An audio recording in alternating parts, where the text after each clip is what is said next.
And before I get into those, one thing I just want commission feedback on is, if you recall, we canceled the November 5th meeting because that is the date of the national election. And so currently we're scheduled for a doubleheader on the 19th, which is when the work session was.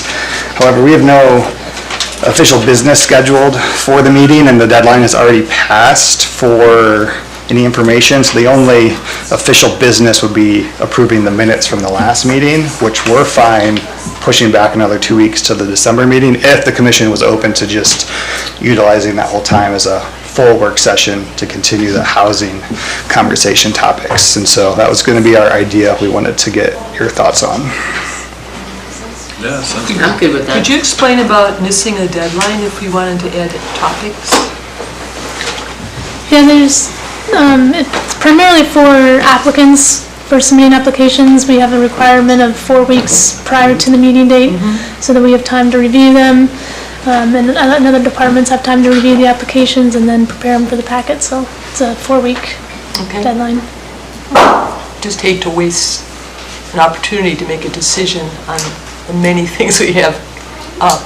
But if that's your recommendation, I think the commission Can we use it as an opportunity for another work session if we... just extend the work session. That's what we're proposing. Proposing, okay. Instead of a short work session before a meeting where we don't have anything official to discuss, we would just make it a full work session. For the November 19th. So we'd have more time for whatever November 19th. topics. But it is public record. Yeah. We're just continuing the housing conversation, so I Right. think that's a Sounds good work Yeah. session to have a longer. Okay, so more work session stuff. Yeah, good. Okay, great. In addition, let's see, so Sunday is the APA Virtual Alaska Planning Commissioner Training through the Alaska chapter of the American Planning Association, and I had reached out because a few of you had asked if it'd be available after the fact because you were unavailable Sunday, and I've got no response, and so I'll be attending the training, and I don't know the format, but if there's an opportunity for the participants to converse with whoever's leading, I'll see if that's an option to make available to any of you all who would be interested. So I will follow up with you after, or next week.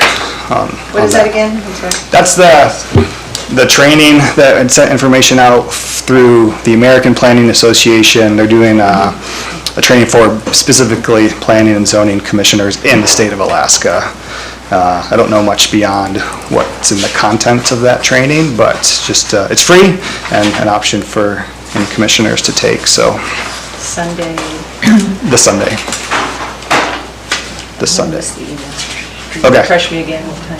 It's like a 9 to 4. 9 to 4. Yeah, it's like a 3-hour morning session, lunch break, a 3-hour evening session. So So it's live, interactive. I believe so. Yeah, again, I don't know the format, but I'm assuming, yeah, it'll. Can you get it later recorded? Well, that's what I was saying. I asked about that, but did not get a response. Yeah, okay, So thank you. I will follow up for anyone who was unable to attend, if you'd be interested in checking that out. And then comprehensive plan surveys are available for the public, and so we just highly encourage members of the public to take that. We'll have some events too to kind of promote the word, but we did add a comprehensive plan website link to the community development website, and so you'll have access to all the surveys on there. I also received a postcard in the mail. Oh, wow, that's quick. We just put those out yesterday. Nice. Sweet. Okay, and let's talk about today a little bit. A few more people in the audience than usual, so I do want to talk about the process a bit, so just the public understands. So the Planning and Zoning Commission is a recommendation arm for City Council when it comes to changing code, and so when a topic like this comes up, we have a work session, and it's an opportunity for the commission to have a discussion. We provide as much support as we can for information, but no decisions can be made at a work session. And so our office will just take direction from the commission, which could be, hey, you like everything that's currently in code, so don't do anything, or if you want more information, we can schedule another work session, or if you feel ready to make some sort of recommended change to City Council, you inform us and we'll put together that information. It would come to a future Planning and Zoning Commission meeting, be a public hearing, commission would vote, and that's just a recommendation to council, and the council would kind of go through a similar process where that recommended change would go on to council for it to get introduced at a city council meeting, and then the next meeting would be their public hearing and opportunity to weigh in on that. And so this topic, marijuana establishment regulations, kind of came up several months ago because there was some confusion about what the code said in terms to Seward's regulations, and upon reviewing it, again, we kind of figured out it's in there, but it's really hard to narrow down and find out. And so that was kind of the first step, is to go through the code, and is there a way that we can better lay out the code? And the commission put forth a recommendation that council approved. We do outsource whoever puts together the code, and so if you've looked at the city code, it's still the old language. It hasn't been updated yet. I don't know when that will happen. However, we did put in the packet the current new language, and so if you look at the packet for this evening, that's kind of what the layout will look at. And so that is there for you all. And just so everyone's aware of like our stance, is like it's important for us to kind of facilitate this process for the commission, for the public. And so since this is a topic that can be people be very passionate about, in talking with the city manager's office, other department heads, city staff, our stance is really to just follow the lead of the commission and city council. And so we'll be as supportive as we can through the process, but city staff does not have any type of official recommendation on what to do in regards to marijuana establishments. And so, yeah, our role this evening, we'll try to just keep the commission on track to discuss what's in your purview. I know code can get a little confusing, but there are two sections of Seward City Code that discusses marijuana regulations. It's Title 8, which is more the business regulation side, and Title 15, which is the land use side. And I think the simplest way to put it, it's like the question of the how versus the where, like how a business regulates versus where it can regulate. And the how falls under Title 8, which is not under the purview of the Planning and Zoning Commission. It's clearly stated that City Council is the local regulatory authority for Title 8. So examples of like how would be like hours marijuana business could be open, to the number of establishments in town, to the quantity that could be sold. Like those are all things that would need to go directly to council and not really under the purview of the Planning and Zoning Commission. Title 15, which is under the purview of P&Z, is that where question. And so, there's distances from other locations that you could have a marijuana establishments, to which zoning districts we would allow them in, and would we allow them outright versus a conditional use permit, or not at all. So those are the conversations that this body can have and make recommendations to. And so I kind of ended the last meeting with my kind of recommendation for how the commission should structure that conversation. And since we have more people, I'll just kind of reiterate that. I think the conversation needs to happen from a macro level and then kind of work our way down, which means like ask the question, is there a place in Seward for marijuana establishments? And if the answer for this commission is no, it's a 5-minute discussion. That's your recommendation to council. We can all go home. But if the answer is yes, then we need to break it down, and the code defines 4 different distinct types of marijuana establishments: a marijuana cultivation facility, a marijuana product manufacturing facility, a marijuana testing facility, and a retail marijuana store. And we need to go through those lists and say, all right, do we feel like these types of uses have a place in Seward? And if the answer is no, again, that's a simple recommendation. If the answer is yes, we break it down further and look at the zoning districts in town. So Courtney put the zoning map in the packet, as well as the definitions of each zoning district, so the commission can go through those districts and see, hey, where would it might make sense for this type of establishment to be in Seward. And then there's the question of, would we allow it outright all the time? And if the answer is yes, great. If the answer is no, then you can go through and like, is that an opportunity for a conditional use permit? And so a lot of different nuances, but I would suggest starting big picture and then kind of working our way down. I will say one thing that we didn't put, and it's kind of my fault, the definitions of the marijuana retail or establishments weren't in the packet, but I'm appreciative for Carol's laydown because you kind of had those definitions in there and kind of did a lot of the legwork. And so when it comes to the definitions, I think the definitions are important. I would like to avoid kind of what happened with sign code where we spent a lot of time on definitions. And so maybe the commission could have like a shorter conversation that gives us as an office some broader direction in terms of how do we want the definitions to look in code, and we can play around with that. Because, yeah, like right now, under the land use table, section H3 says all marijuana establishments shall meet all other criteria in this code and in Alaska statutes and administrative codes. And so the nice thing about that is that we're basically just putting it onto another document. So if that changes, we don't have to do any legwork. If it does change, if we kind of pull more information and put it in our code, it's easier, I think, on the user side because it's more laid out there, but then it becomes more of a headache if the statutes and code, Alaska codes change, then ours becomes archaic and we have to kind of update. And so I don't know if there's some middle room. I think having the definitions is great. But yeah, maybe some sort of just short conversation and let us know how you would like us to tackle the definitions, and we can do that legwork so you can spend more time on the actual land uses allowed. And then outside that time frame, like obviously it's an important topic, not super time sensitive. There's a big process for someone to go through to get a license, and there's nothing really in the works, and any recommended changes that would be adopted by council would not affect any of the current operating marijuana establishments in town, which we kind of shared previously. So, so again, let's do it right. So if you guys want another work session or provide us with some more direction on information to gather, let us know.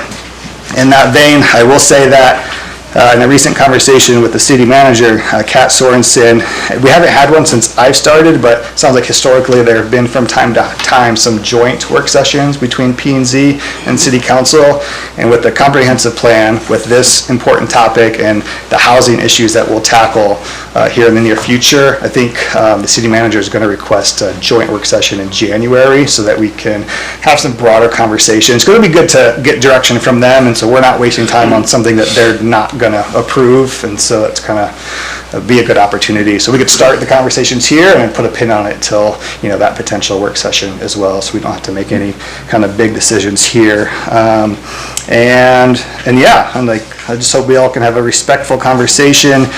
For anyone in the public that saw the broader agenda, we have marijuana establishment regulations as our main topic. We did put on there building height and parking ratios as a continuation of our last work session that was housing related. And so I don't think we're going to have a whole lot of time to spend on those tonight, but those are strictly there so that we can maybe get some more direction for a couple minutes at the end, so that for that November work session, now that we'll have a lot more time, we can kind of provide any information that you'd like us to have, but we still wanted to put it on the agenda tonight. So yeah, anything else? All right, good luck. Good luck. Before we begin, Claire, I believe you have an extra copy of the green. Could you give that to Daniel, to get to Courtney to put up on the... I got 2 extra myself. Okay, because we're going to refer to this, I hope. Here, just pass it to me, we'll pass it around. In case the audience would like to follow along with us. It's also available on the website under Planning and Zoning.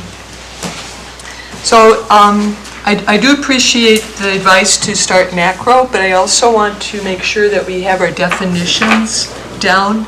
After council approved our recommendation to reorganize the existing code, we realized that there were some gaps, there were some missing things, uses that we should probably discuss and see if we want to include those in our land uses allowed table, which P&Z is responsible for to make recommendations.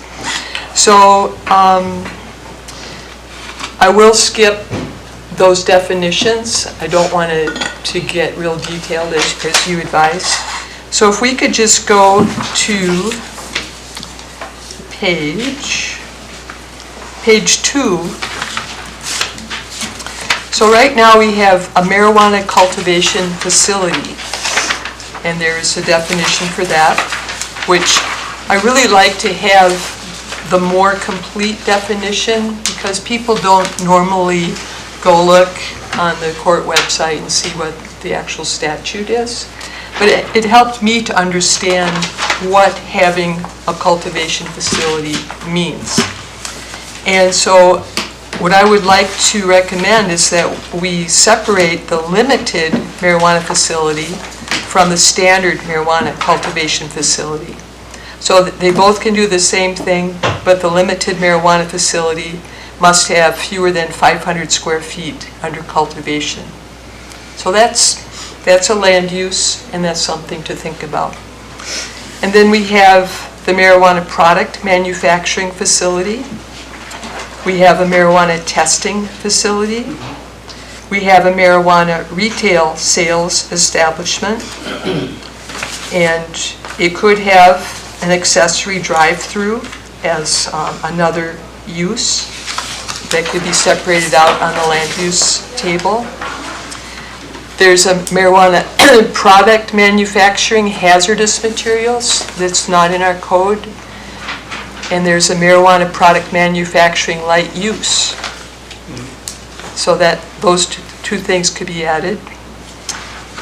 And then marijuana products, I wanted that definition. I don't think I changed it, except a little bit of wordsmithing there. I wanted to add marijuana personal use, which is something that a local government may not prohibit, the personal use and possession of marijuana and marijuana products as authorized under state statutes. But I think that should be in the code. I'm afraid right now it looks like limited cultivation facility is considered a homeowner occupation, where I think they meant personal use, because that would be an H all the way across for dwellings. So that's just something I'd like to clarify. I'd like to add as a separate use the marijuana establishment retail store with accessory walk-up drive-through, and marijuana conditional use permit section, and a marijuana establishment variance section. And those two conditional use permit and variances are separated out in other city codes because it's a different business. It's a very different kind of business model. And so they saw the wisdom in having conditional use permit and variances separated out. So I referred to the Anchorage Code for that. And then just to say, marijuana use in public is prohibited. This is by law. Use or consumption of marijuana in public is prohibited.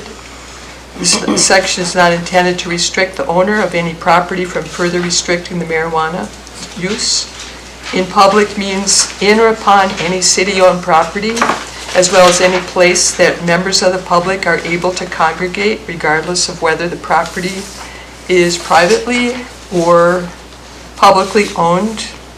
Examples include but are not limited to restaurants, bars, clubs, hallways, lobbies, and common areas of hotels and multi-unit buildings, shorelines, waterways, and tidelands, and specifically includes the premises of any marijuana business. That's from Soldotna. And from Valdez, public place means any area to which the public is invited or into which the public is permitted, including but not limited to educational facilities, entertainment, food and beverage services, offices, retail stores, common areas in multi-unit buildings such as lobbies, stairwells, and hallways, transportation facilities and vehicles accessible to the general public, parks, public rights-of-way, shorelines, waterways, tidelands, as well as all city-owned property.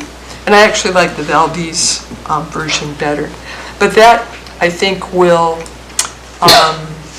address some of the current concerns we've received from the public when they say, well, what about the bike path? And what about walking along the beach? It's not allowed, so you don't have to further restrict that. It's already in code. So let's see where that brings us. I have a question. Sure. On the retail- Commissioner Hubbard. Yes, thanks, Madam Chair. the retail establishment does not, at this point, according to our code, there's allowances for on-site or indoor and outdoor consumption. So was there any actual definitions of that within your retail, or how is that defined? Or am I just missing it? Well, let's see. I didn't want to go too deeply into that at this time.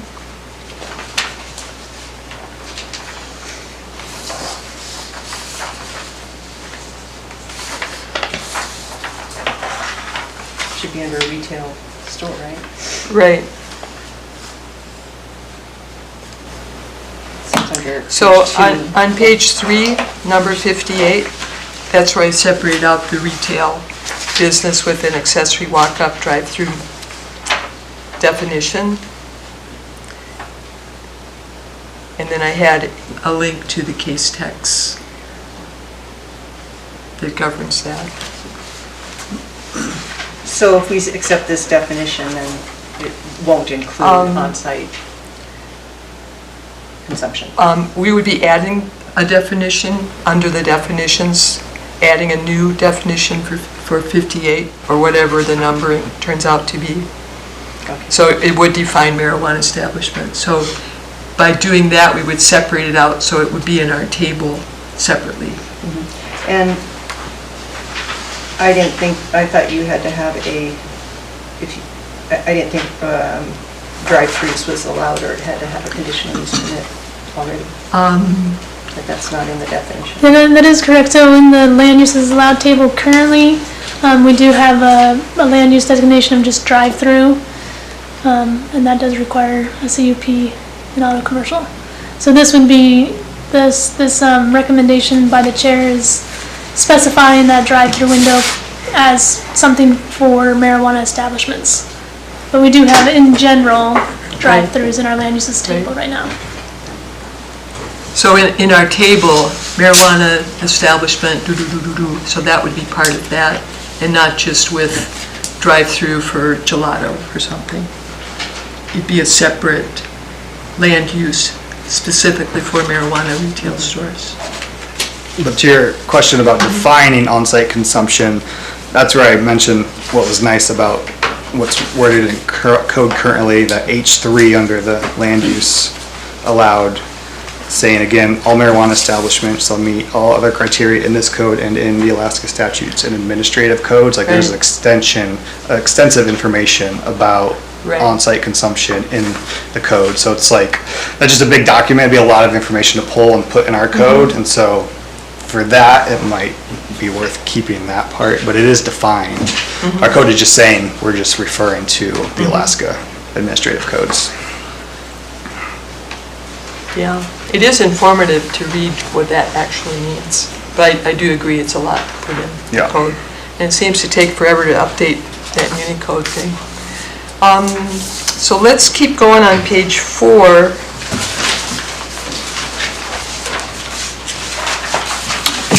Couple of minor things there, although this one's important. Under H, land uses allowed table H2, I added some additional prohibited, restricted, protected areas. So right now, marijuana establishments shall not be located within 500 feet of the entrance of any building where religious ceremonies are regularly held, a correctional facility, a recreational facility, or youth center licensed by the state or local government. And I added park, playground, athletic field, community center, child care facility, housing facility owned by a public housing authority, homeless and transient shelter, habilitative care facility, residential districts, resource management, single family, two family, multiple family, and urban residential, and office residential, or within 1,000 feet of any school. So those I pulled from other codes, and I'd like to have a discussion if we should include those in our code. And other municipalities measure the distance differently and had different buffer zones. So you can go from the front door of the marijuana facility to the front door of the protected establishment, or you can go from the lot line to the lot line. And it's just something that's caused extensive discussion at the borough level. Remember, many years ago, they just talked and talked. They can talk things forever. I think it was even extended. So maybe to avoid that controversy, we could just stick with what we have. But it was interesting that other municipalities said, let's go from the lot line to the lot line and not try to measure from the door and then down the street and around the corner and then their front door. So I just thought I'd bring that up. Another thing, a use is to prohibit it with an alcohol license. However, is that a regulatory issue? Prohibit with a license, alcohol license? Okay, so that's not what we do, so we're gonna cross that one. Prohibited with residential. So a marijuana establishment should not be allowed in a lot that contains a residential use other than a caretaker's residence. I think that would be under our purview, residential use. Yeah, I think that would fall under the where versus Right, the how. right, that's a really good way to think about it. So we can talk about that. Inspection of premises, that's regulation. Ventilation, so these are just things that popped up when I was looking. Public display, that's, I believe, regulation. Permanent structure, that would probably be us. That would have to be a permanent structure, not a mobile vendor, for example. Yeah, and then, I mean, I'm not sure what AMCO's regulations would be for like a transient merchant if they required marijuana establishments to be in a permanent structure, but they could probably fall under the transient merchant portion of Title 15. You could specify something in there about. Right, Yeah. right. So I think that would be under us. And so some of the discussion topics will Seward prohibit or allow walk-up or drive-through exterior window pickup as an accessory use for a retail marijuana store? Will Seward prohibit or allow outdoor consumption at a retail marijuana store? And here's how changes can be made. A local government may, through the enactment of an ordinance by city council or by an election vote, prohibit the sale or importation of marijuana and any marijuana product, the operation of marijuana cultivation facilities, marijuana product manufacturing facilities, marijuana testing facilities, or retail marijuana stores, on-site consumption endorsement for a marijuana retail store license, consumption by smoking or vaping, or outdoor consumption. So, will Seward prohibit or allow any of the above? I thought that was a good thing to know how change can be made. Chair Griswold? Yes. I'm wondering, we have a lot of public here, and I really appreciate Right. everyone taking their time out to be here. I wonder if a good time to proceed. I'm almost done, Okay. almost done. I just wanted to make sure they knew what, Yeah, What's- because we had a what's good in the conversation that was very public-driven, like Danny, you saying, as far as the office looks to the commission to help. I think the commission, I look to the public to guide the conversation and to give us information, and we have a good sampling here, so I think Yes. that'd be a good bit. yes, I'm just almost done. Okay. And then this brings up the point about should transient merchants on site of a marijuana establishment be limited to sales of products for adults 21 and older? And public comment we received, they were concerned about adequate parking for each type of marijuana business, and they were concerned about public notice. Should public notice be expanded to include flyers to grocery stores, Resurrect Arts, special announcement, chamber events, free TV, Seward Public Radio, and other venues? Okay, that's that's an overview. So, comments from the commission? Or would you like to just go ahead and see what our public would like to say? See where our public wants Yeah. to say. I would like to do that. Okay, if you would like to speak, would you please come up to the table and tell us your name and if you live inside or outside city limits? And we don't have strict time limits, but be brave. And comments can be, they have to be up at the, as a work session, or? For the record, Okay, yeah. gotcha. But no. Afterwards. We can also pass the microphone around. Yeah. If- Do you want me to pass If- it around? Well, Take if that. anyone feels shy, just raise your hand and our lovely executive assistant will deliver the microphone to you. We'd like you to feel comfortable giving public comment. Awesome, thank you. Hi, my name's Casey Warner, inside city limits. I'm here as a private citizen and as a member of the Seward community. When kind of looking over this, I appreciate the fact that you guys are going through and just kind of making some things a little bit clearer in code. However, I think it's really important to note that we don't make things more difficult for year-round businesses in our community, especially when they're providing livable wages for their employees, or preventing from any other business from starting up in our community when they're able to provide a year-round position. I would like to note though, and thank you, Carol, for bringing up the fact that we do have some cultivation facilities allowed in our land use table. That was one of the main things that kind of popped up to me.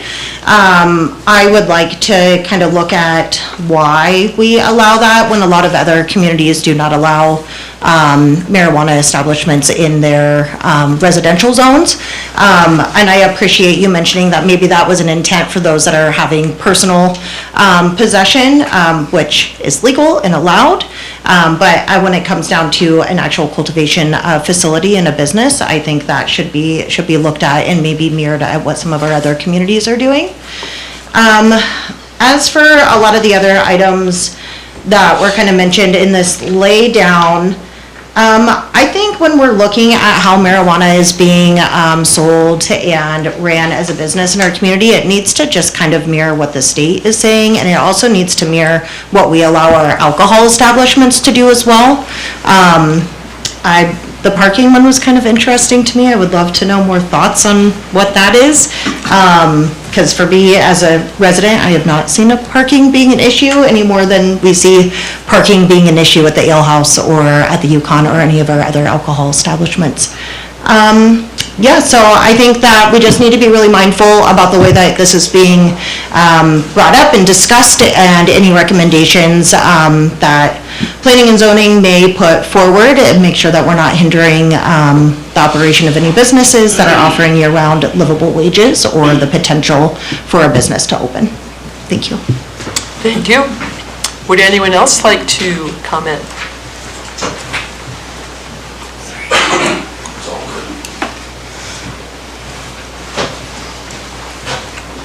Nate Smith, outside the city limits. I just wanted to piggyback on the back of that. We have nearly not even a third of the regulations Anchorage has doing the product, and yet they bring in $6 million worth of taxes. They don't seem to be hindering business. So I guess what we really need to do, and we know that, you know, it's here to stay. How do we deal with it? The big where thing keeps coming in to where we want it and where it needs to go. I think there's great wording being done. You guys are planning, you know, taking everybody's thoughts into your planning. I think we need to do a little bit more on conditional use permit when you have on-site consumption. If anyone drove past there this summer, we had teenagers and kids on-site of that property with a slotted fence. And we all know that's not good. You can't smoke a cigarette within 50 feet of any opening of any public building. There should not be somebody with a kid strapped into a stroller 10 feet from that fence. So I think going forward, when we have a conditional use permit and we look at it, how do we separate out the property to allow over 21 to utilize it and utilize it in a responsible way? Maybe a short 4-foot fence that goes up and around with a sign just simply posted. Nothing that obscures the business to where they can't do business and or see it, but something that would make the general public from going. We literally have a tunnel that funnels the kids that daily use that pathway to go from the harbor and back, going right across that property. We should take the time as grown adults to figure out how we can keep them from cutting through his property. You know, everybody talks about how marijuana and drinking and how they need to align the laws. We have two different animals here. You have an inhalant and you have something you ingest. So they can't be right down the same path, have to take some notion on it. And I've been reading a lot on the Anchorage laws and rules, and I think they're fine. I mean, we should be having a personal meeting every time a permit comes up. Hey, let's sit down. What are that little neighborhood or niche or where they're at? Let's have a discussion about it. They seem to be doing fine in Anchorage, and there's a lot of business there. It's growing, great tax base. I mean, we can work this out on how it goes. But I think the public, we should be taking into account what somebody does, where that property is, and how we protect the public from just that. It's all over our own CDC, our own OSHA, our own state website, that marijuana smoke contains the same chemicals as cigarette smoke. And yet the entire state voted that down. And then we went up to Anchorage, and the council didn't want to touch it because of several reasons, but one of the main ones that spoke out to me was, well, would the city be liable? Is there some liable factor that you supersede a law that the state struck down and your local government and everybody put in for inhalants and protecting your public for a business? And so they let it go to a vote, and then the public voted. But I think we can simply work through this on some of it, the concerns. It's here to stay. We just got to figure out the solutions to it. Thank you very much. Anyone else wish to speak? And if you'd like to stay in your seat, we can bring the microphone to you. Just raise your hand.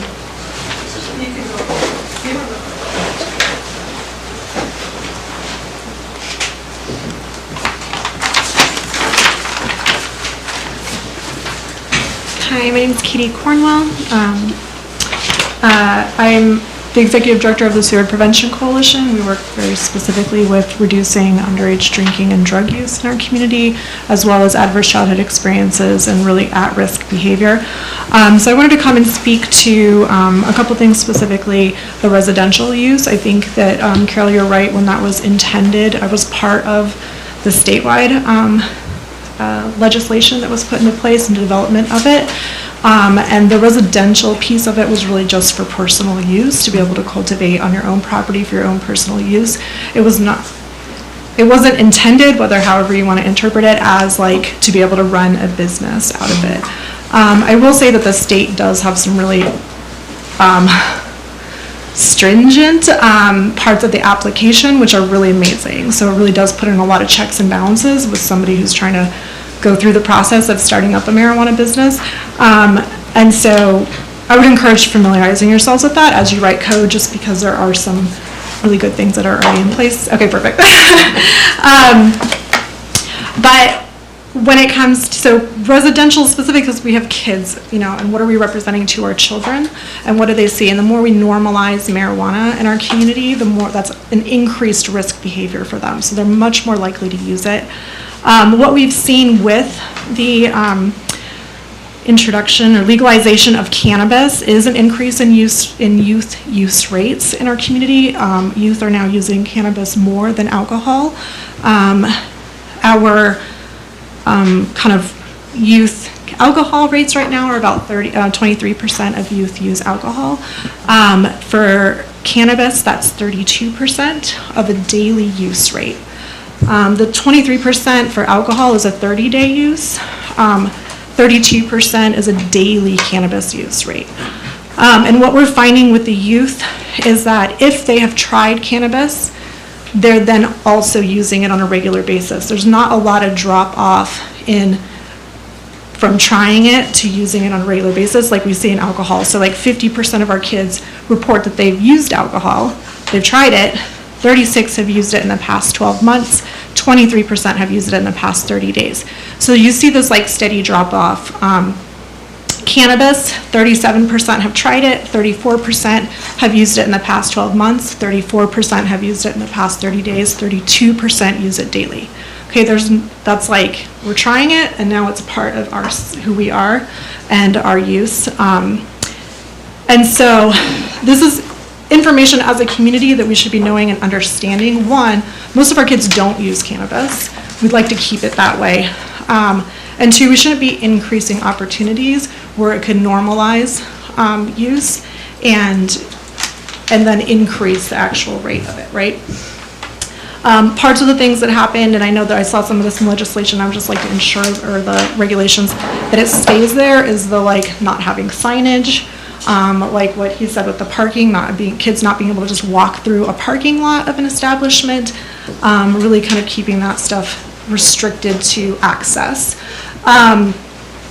I also really want to emphasize the stuff that we have in there that already kind of exists and in place, and just not weaken it in regards to the locations that can be placed for establishments, like the 1,000 feet from a school, 500 feet from all these other ones. I really liked how you laid out all those things, especially the treatment centers, because we do have those now in our community, and that's really important for recovery. And then I do also want to highlight that our youth recognize that substance use is the biggest problem in our community. That's their viewpoint. And they really want the adults to model better behavior and to show that we care about them and that we ourselves are participating in healthy behavior. And so part of this is the work that you guys are doing and setting this up is an important piece of that. And I want you to take that into consideration, that you really are helping guide and shape what our community looks like, the environment that our children are being raised in, and that's an important piece of it. So, and I think that is all I have to say at this time. Okay, thank you. Any questions? Could I ask a question? So we've got, I think, this on-site consumption versus retail store. Could you maybe talk a little about that? Like, is there a difference as far as, this term normalizing the risk with youth? Is there a differences between how on-site consumption can affect youth's opinion versus retail store could affect youth's opinion? Well, I think there's always a component of that when it becomes more visual, right? Like the more they can see it. Like we talk about having beer gardens at festivals, how that's normalizing and showing kids that, this is what we do as a community, we drink, right? So an on-site use establishment is showing the kids in our community, this is what we do, we use marijuana or cannabis, right? And that's a much more visual representation to them than, say, a retail shop that they don't have any kind of access to. There's nothing displayed in the stores, windows and stuff like that. So there is that, because they're not, somebody going in and purchasing marijuana is a different act than them visibly being able to see people outside gathered around using cannabis, which is also why it's important that we're not using it in public spaces, not just because of the, secondhand smoke issue, but because of what we're representing to our youth and who we're defining ourselves as a community. Oh my gosh, I had another thought when you brought that up. You can talk more, throughout. Everyone can, it's okay. not your only chance. So if you have another idea, anyone. Okay. Yeah, there was another thought that I had, but I lost it. So if it comes to me, I have five questions. Mm-hmm. Can I interject here? Mm-hmm. Katie, do you have any information or understanding in your field yet what constitutes cannabis use disorder? We know what constitutes an alcoholic. They have these measurements of so many drinks a week, or and depending on your body weight and this and that. Is there anything out there yet that has that has come into your space about cannabis use disorder as being a real thing? Yeah, so it is a real thing. Real quickly, because it just popped in, you asking that question, popped in my mind about what I was going to say, is that we don't have any form really right now, like a DUI, like breathalyzers, to measure whether somebody's too intoxicated to be operating a vehicle, and we don't really have the equivalent of that for marijuana. And so, you know, having an establishment where people are using on-site and getting in vehicles and driving home, we don't really have the same way to like police that as we do with alcohol. And so that's something to take into consideration as well. Like, how do we know when somebody is overused, has been overserved maybe, and should no longer be operating a vehicle? Speaking to that, yes, they are establishing cannabis disorder, and realistically it's the same as any, once you've developed, you know, it's being used as a coping mechanism, and it becomes like a need within your life the same way as alcohol and stuff like that. There has, you know, a long time ago or whatever, there's the idea that cannabis isn't addictive in the same way that alcohol is, or heroin or whatever, but anything is addictive if you're using it frequently, right? And if that's a daily use thing. I don't have the specifics on how that's defined as diagnostic, you know, that would be somebody from the substance use field, but that is an issue. We recognize that, and it is becoming more and more prevalent. What we're seeing in our youth with their exposure to cannabis is a lot of negative health effects. There's been a really misinformation campaign out there with cannabis that says it like reduces anxiety, so people are self kind of medicating with it. And with youth, it's actually increasing anxiety, and it's also triggering schizophrenic disorders. And so, because their brains are different than ours, they do not have an adult brain. But anyway, that's kind of off the topic of the where, but it is an issue, and I do want you guys to keep our children in mind as you're creating these regulations and stuff. So, thank you. Thank you. Would anyone else like to speak?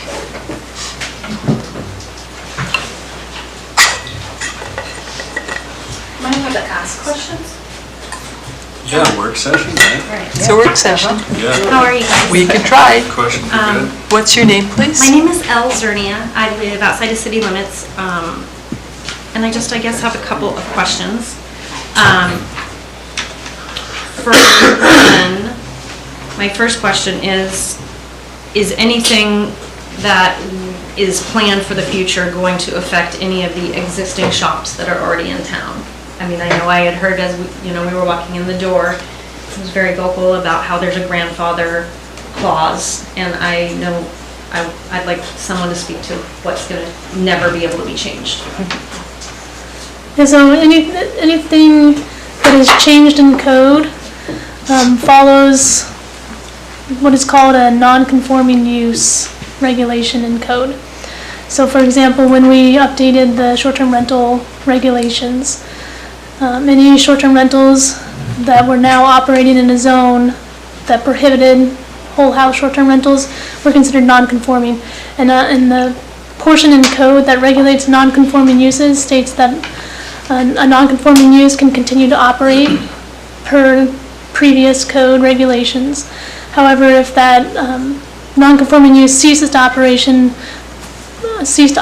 for the extent of 1 year, if it wants to start operation again, it needs to abide by the current regulations.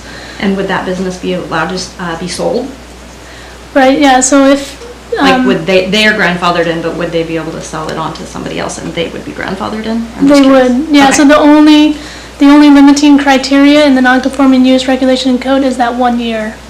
Okay. So and in this instance, like, with regard to, like, the drive-through that hasn't been enacted yet, is that already grandfathered in? No, because a drive-through window currently in code requires a CUP. So whether or not we add that to code, as mentioned in the chair's comments, to specify marijuana establishments, we already have it in code that any drive-through window, whether it's for a coffee shop or a marijuana establishment, requires a CUP. Gotcha. So it needs to get a CUP before it can go in. Okay. Am I allowed to ask questions to the people behind me? I don't think so. I don't want to put people on the spot. Okay. My concern or my question, which doesn't need to be answered, was I'm curious to know if cannabis stores are allowed, because, I mean, I know that at a previous meeting, it had been brought up that a large portion of the clientele was of an elderly nature and was using it for medical purposes, and I fully, like, I support them being able to do that if that's how they're dealing with managing pain or whatever the case may be. And I'm just curious to know if, in lieu of that, if cannabis stores are allowed to like do a delivery service of these products to those people in need, I guess, is my question. And so, and then with regard to also the on-site consumption, does that follow the same line that that's a grandfathered in activity already for the existing shops? Right, since it falls under the retail marijuana establishment. And if something were to be come up with and change, like for instance, knowing that like one of the shops is only allowed to have edibles inside and smoking outside, if this changes, or would they be able to change that? Like having smoking inside, or change the dynamic? I'm just curious. Like if, sorry, specific scenarios are difficult. So you're saying if code were to prohibit, say, smoking outdoors but allow smoking indoors? Would they be able to change that? Yeah, but they could change that, but they would still be a non-conforming use for the smoking outdoors. Okay. Yeah. Okay, perfect. I think that was all that I had for questions.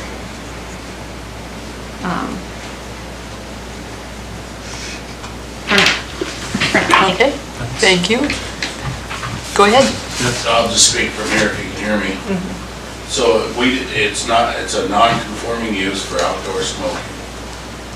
In the conditional, there's no conditional permit for outdoor? Right now, nothing is non-conforming. Okay. Everything is, the businesses that are operating right now are allowed per code. This is hypothetically if code changes were to occur, what would happen to the current businesses. If code changes happen that conflict with what's currently being allowed, they would be allowed to continue as non-conforming uses. Right, but there's no code specifically that talks about on-site consumption now. And yet... So on-site consumption is an endorsement of a retail marijuana store according to the Alaska Administrative Codes. And so in our code, where it outlines retail marijuana store, any type of on-site consumption would fall under the umbrella of a retail marijuana store according to according to the Alaska Code. So If they have the endorsement, if they went through the process of it. Yes. it's an endorsement on your license. They have to get the endorsement, correct. So that we should have in code. Which is something that the commission and council had already approved, because the old code was just strictly retail marijuana store, but now the new code will lay out retail marijuana store with on-site consumption, I believe indoor versus outdoor, as 3 separate uses, which according to current code are all still allowed. And that's kind of the decision for the commission and city council, is if they were to change those. And if they were to change, for example, a retail marijuana store with outdoor consumption, all new businesses would not be able to open or have an on-site consumption with a retail marijuana store, but any current operating businesses then would fall into what Courtney was talking about. But since there's no change that has occurred, again, all the businesses that are running are operating according to current city code. I just visualize that it should be an endorsement.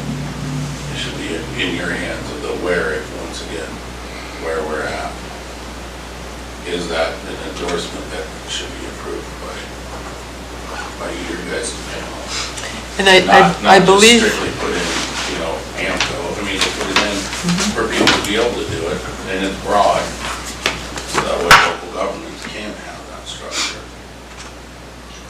So we have, in the handout, one of the handouts, there's a blank land uses allowed table. So I was hoping we could go through that, or, just open it up to the public and say, where would you like each of these uses to be? And I added a retail store with the exterior window, walk and drive up, So by separating, our code currently doesn't include all this detail, but I think it's important to have each of these individual uses here spelled out, and then across the top, what zone should these be allowed? Yeah. So that makes it really clear. Yes, specific, For the yeah. public and the business. They know where they can do what. And we also have in our code items that are listed without any place for them to be at all. So that could also be an option to say, we don't want X marijuana business. And then it would just be, it's not allowed. Sure, so if, like where you have the wares and whatnot, like maybe say one where had property line where you didn't require a fence to keep 21 out, but maybe there should be a code where if you build somewhere where, specifically where we're talking about, where somebody under 21 can go through there, would that fall under planning and zoning? Like you would have to construct this if you want to put this business here. It could be part of a marijuana conditional use permit. So there could be an item there that says, this establishment in this location shall have a 4-foot solid fence around the whole thing. So it'd be appropriate to each location. And it's nothing that we could be that specific in a land uses allowed table. But if we had a more comprehensive conditional use permit for marijuana businesses, that could be one of the considerations. Right, 'cause my understanding in this process is we can't take back what we can add on, right? So, that's what I'm here asking council for. Now that we've kind of seen set such a problem, maybe we can add on to that and require something of that nature. Would anyone else in the public wish to speak on this issue?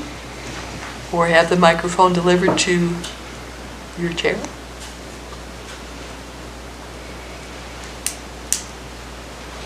I'll speak. Okay. Maya Moriarty, I live outside city limits. Thank you for going through this. I know it took a lot of time for you to do that, Carol. Question, so some of the discussion questions you say are Title VIII, which is the council. So can this commission recommend that the council look at some of the discussion questions that fall under Title VIII?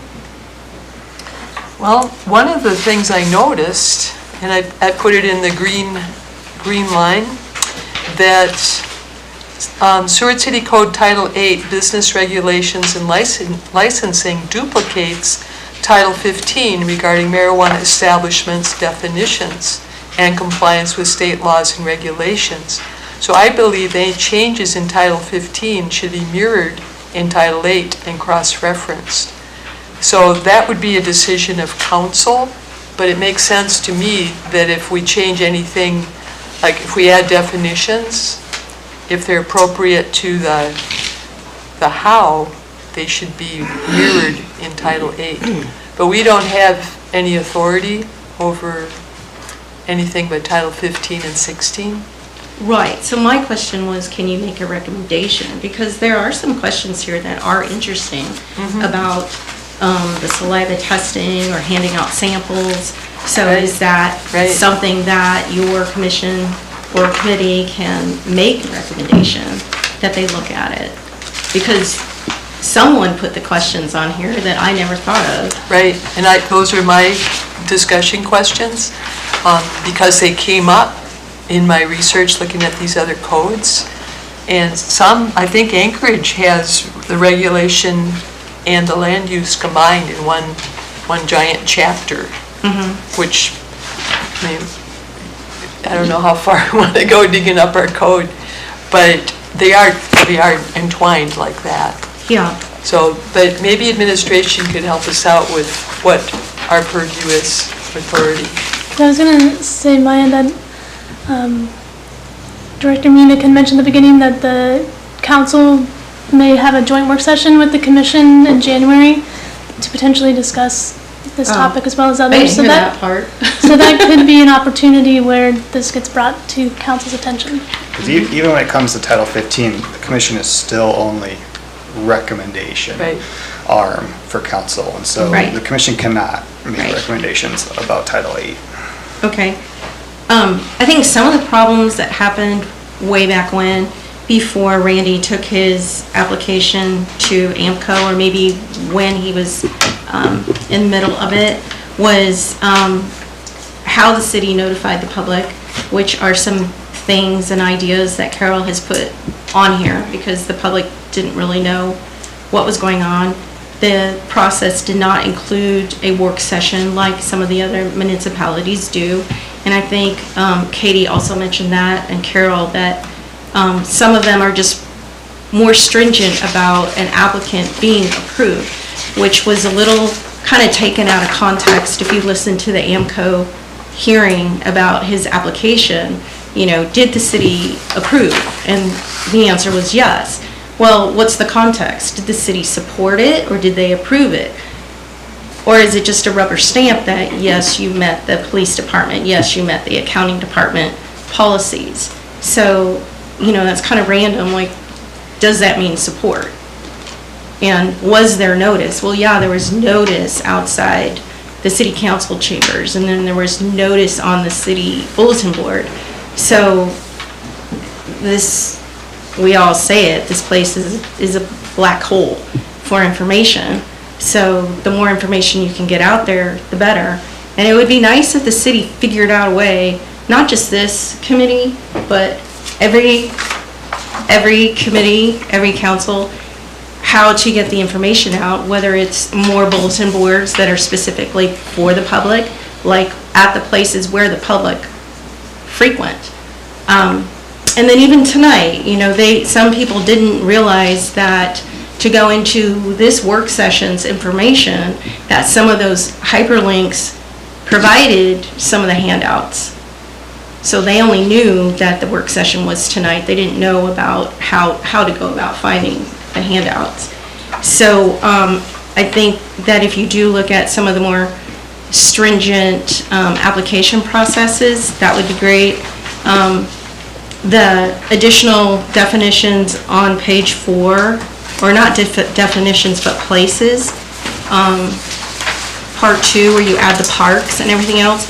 I don't know if it's Anchorage or Fairbanks, but they actually bullet point, I like to see bullet points, but they actually define it. So if they say parks, it'll say what that is. If you say athletic field, it says what that is. So if you want to mirror that, you could do that as well. And then just to the point of some of the information I sent you,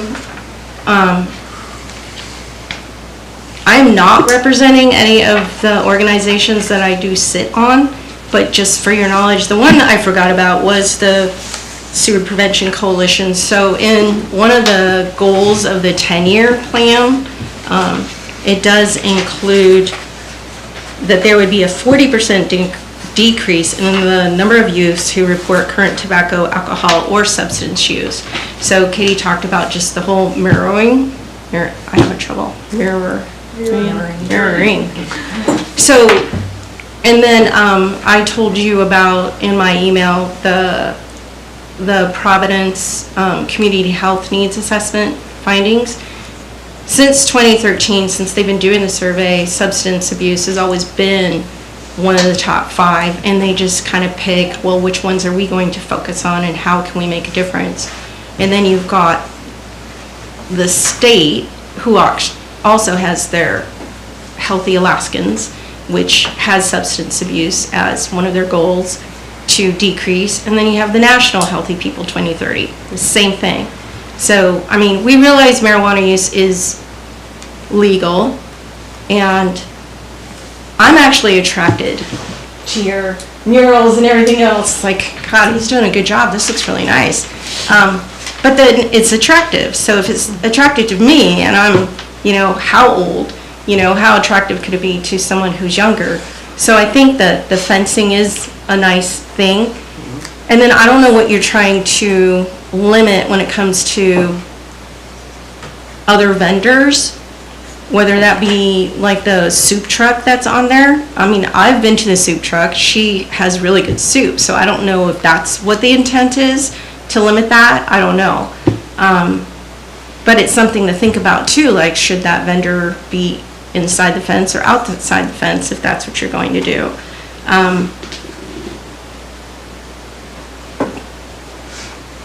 And did any of you have any questions about anything I sent you? I added some of your comments to these in green. I noticed, yeah. Because it came after my first comments. So it is a huge problem. We've lost the newspaper, which was at least one really reliable place where people could find out things, and everyone's struggling with trying to get the word out. So your additional suggestions were very well received. Yeah, even if the city had their own Facebook page, because do they? We do. Yeah, Seward has its own Facebook page. But does it list like some of these work sessions? Because once you see it in Seward announcements, then it goes down, right? And then you have to find it again. Right. So,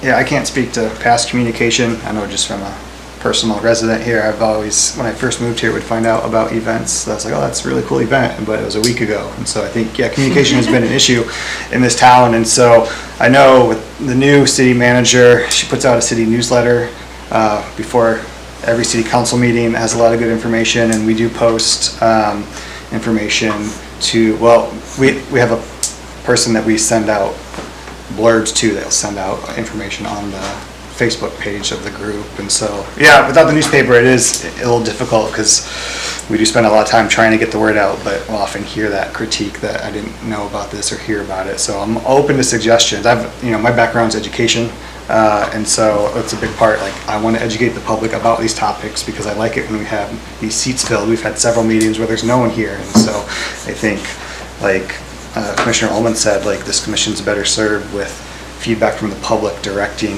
the commission. It helps their job in making these decisions. And so, yeah, I'm open to feedback, and anyone can contact me directly about different avenues that we can use to spread the word about all topics, not just this topic. But I think you just answered part of the question, because if I could get off Facebook, I would, but that's how I find out what's going on in Seward. So Seward announcements and events. So if you created an event for a meeting, I know for myself, those are two places I look for what's going on in Seward.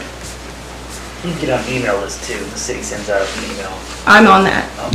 But again, unless you keep clicking, you only know that there's a planning and zoning meeting. You don't know what it's about. You just know that there's a meeting. Thank you. Come on up. Can I just comment on that, using Facebook for communication? If you speak louder, please. Sure. I comment on the Facebook use for communication. When said person has you blocked on Facebook, you can't see anything they post. Okay? I know there's several people blocked. I'm blocked. So, and being blocked by the petitioner was the fun part. It's problematic, and there's so many layers of Facebook, and it's just, when we lost the newspaper, everything just fractured, and so we only, Absolutely. it's just everywhere. It's just explosion, but you can't find the pieces. I know this is probably a little bit off of where we're at, but I just want to say I haven't been on Facebook in 9 years, and I know what's happening in the Seward community. Sometimes I miss one or two things, but I think if you want to know what's happening there, you just need to get on those newsletters. You got to be active about looking at bulletin boards. So, just saying. Props to you. Yeah. And maybe the city could carve out a space on the places where people go. And they don't come to City Hall much, but that we appreciate any suggestions because as was stated, we want people to know. We want people to come and tell us what they think. Anyone else wishing to speak? Sure, come on up. I'll just stay Well, back here. I'm afraid the video won't pick up unless it's on. You can pass the microphone. I'm just trying to stay focused and come back to your guys' questions that you wrote on this. And so I just want to know, like, what is the avenue that the community figures out? Like, number 4 was, will Seward prohibit or allow outdoor consumption or at a retail marijuana place? Like, how do we come to the answer? Tell me what you Like- think. Yeah, Do you- good question. I mean, because we what- can talk about do it you all day long, but let's figure out how to get to something. Yeah. Like, I mean, if we, like, how many? Like, I mean, I don't have that answer as to how many would be appropriate for the population, you know? Like But how do we come to that? Like how many people would want to prohibit on-site future on-site? Well, how many of these are we gonna allow within the city limits? Oh, yeah. I guess is my question. Yeah. And then, like, with how do we get to the point where we decide that we're not gonna allow the drive-throughs? Because, you know, none of the retailers that sell alcoholic beverages are allowed to have drive-throughs. And I think it's been mentioned at a previous meeting, you know, one of the reasons for that is so that those people walk into that business and you watch them, you know, and you can see whether they're out of it or not, or not in a place where they should be purchasing. I mean, I know I've had people even walk into my restaurant, and based on the way they're walking in towards me, I'm like, no. So I guess, how do we get to those decisions, is my question. So you have opportunities at this meeting if you'd like to state your preferences for any of these discussion I items. mean, I or don't think that we locations. should be having drive-throughs if we're not gonna have it for alcohol, we shouldn't have it for marijuana. Okay. Or cannabis. So you know. that's valuable feedback for us. Yeah. And people are also welcome to contact community development, and they'll share your comments, the Gotcha, public's comments gotcha. with all of us. But work sessions are a good place for people to give us feedback like that. Right. And then with regard, I mean, like, in the interest of making it fair for everyone, you know, with regard to being able to pass out free samples, anywhere that serves alcohol isn't supposed to pass out anything or give away anything for free. Those rules should be. I think that's AMCO regulation. I don't think marijuana retail stores can pass out free samples. I know. Oh, I'm sorry, I just saw it in the number 5 Right. was It asking It if. came up, so I put it in. Okay, But okay. it's not something we can actually regulate here. Just to clear that up, so of the 4 uses, there's the cultivation facility and the manufacturing facility are able to provide retail marijuana stores up to 1 free ounce per month, just so they can smell the product and decide if they want to sell it. So that they can decide as the retailer and if they want to be a after they're buyer. given it, they either have to destroy it or give it back. And so there's no, we can take that off the list, that's not even a thing. Free samples of marijuana products are not happening or not allowed. Thank you. Yep. I have a question for, would you like to take a question? Do you, what is the limits, or how do they regulate alcohol establishments? And are beer and wine, do they just come by petition, and then the hard alcohol establishments are limited, or how does that work? And I don't have hard alcohol in my restaurant permit, but I believe that was only so many issued within the city, which, again, we could do something of that nature with regard to cannabis. I don't know what that number is. I mean, I'm gonna say that I think it's probably in like the dozen or less. Those permits or licenses have, because they are so limited, like a crazy value now. Like if somebody decided they wanted to sell their full alcohol permit, which would allow like someone to have vodka, hard spirits, in addition to beer and wine, I think they would be going upwards. I think the last one that I heard of that sold was almost $400,000. So that would be for the hard alcohol. For the restaurant eating place, for the Repple now, some things have changed on that since January 1st, and it used to be, like when I got my license, that you had to go around and do a petition to the community, and you had to get signatures, and you had to have a certain like more than 51% of all people within a 1 mile radius of your establishment had to sign off on it, and it was a process. I mean, I tried to do mine during COVID, so it was very challenging, and I was like the very first online petition. And then there was like glitches with that, and they didn't want to do certain parts of that, and so it was a learning process. Now that doesn't exist. Now you don't get signatures. Now you just get an eating place permit that goes along with your restaurant. And so you get, you know, you can have beer and wine. And those don't have limits? They don't have limits, no. I mean, you're supposed to be, you know, all of your staff is supposed to be certified, go to like a TAPS class and know how to, and be taught how to identify, you know, inebriation or overconsumption. I'm not a big, I mean, I don't drink. My restaurant is not the place to go for, you know, getting lit or anything like that. So, I mean, I would assume that, and like, you know, bars and stuff, there's no limit as to what they have. You're just supposed to not serve after they look intoxicated. But my people don't really hang out like that, so I don't really know. That would also be a how, so it's under Title 8. We deal with where, not how. Right, where, yeah. Well, I guess where you have so many, the quota thing though, is that a statewide or actually local, do you know, Staff? No, I believe it's local for Seward, because we're only allowed to have so many within our city limits, and then Anchorage is allowed to have so many, but I don't even think they have their limit.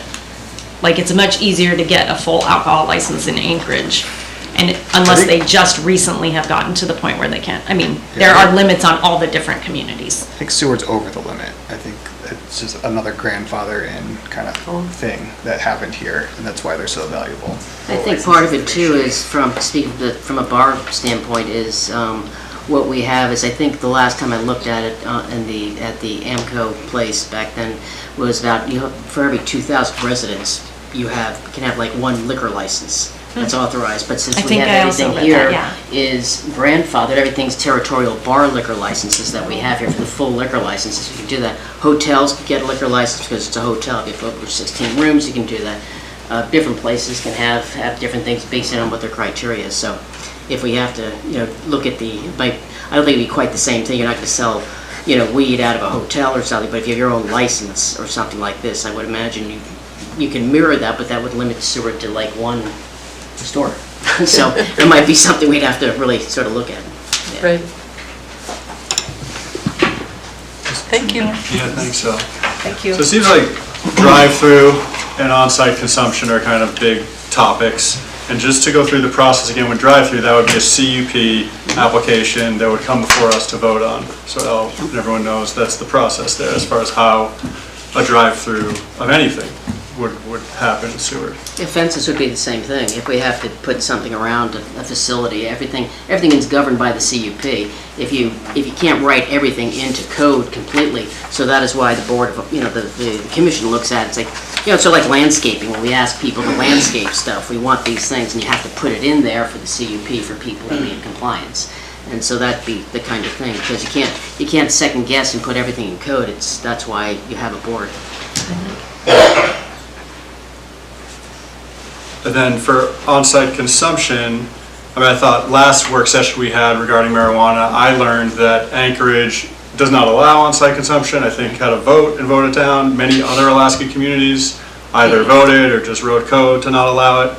That was interesting to me. I mean, I'm curious how Seward feels about on-site consumption.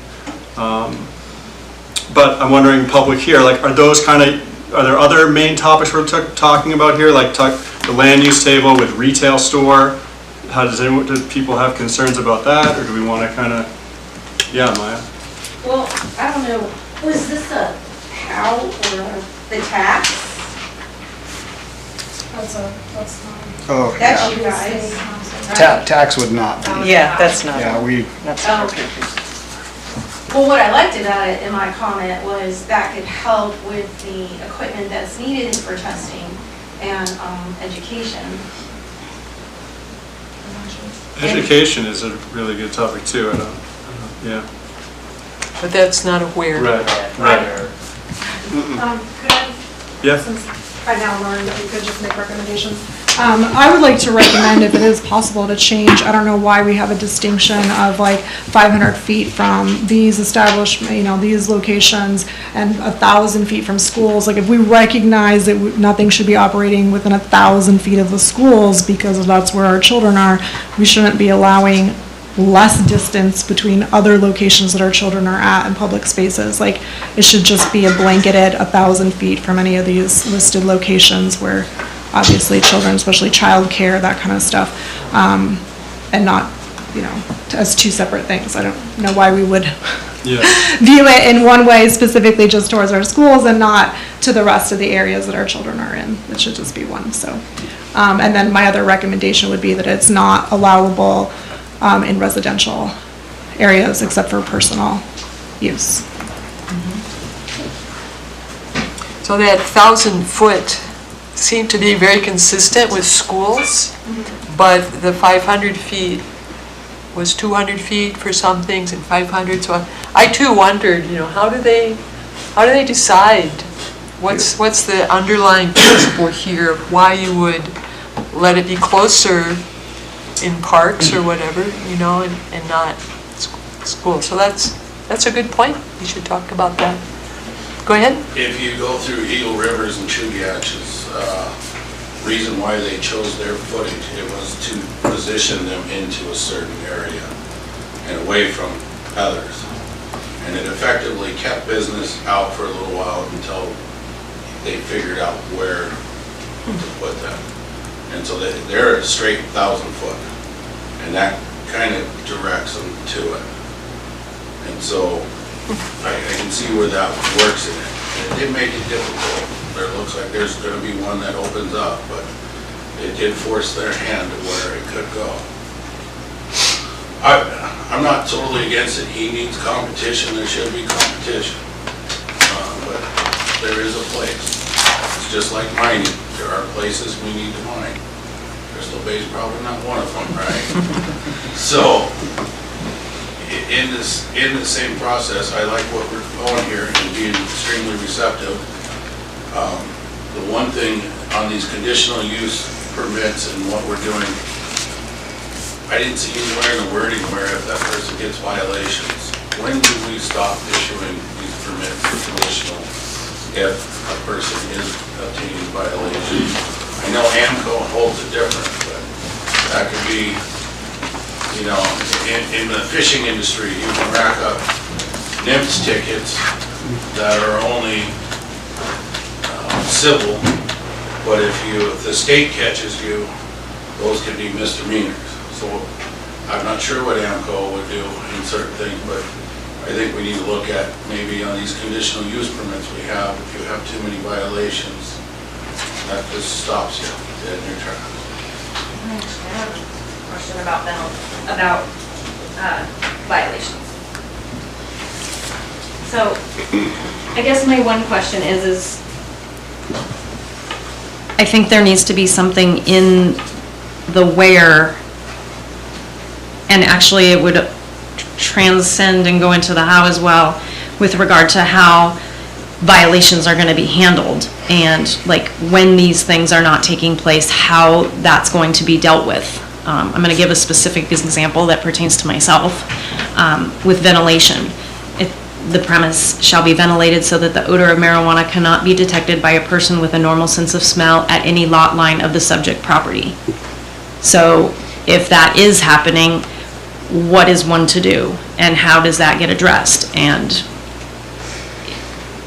is that a violation? And if it is, what's a person, is it in the knowledge that we're supposed to call the cops, or, write at the city manager, or it's not clear as to what you're supposed to do. And,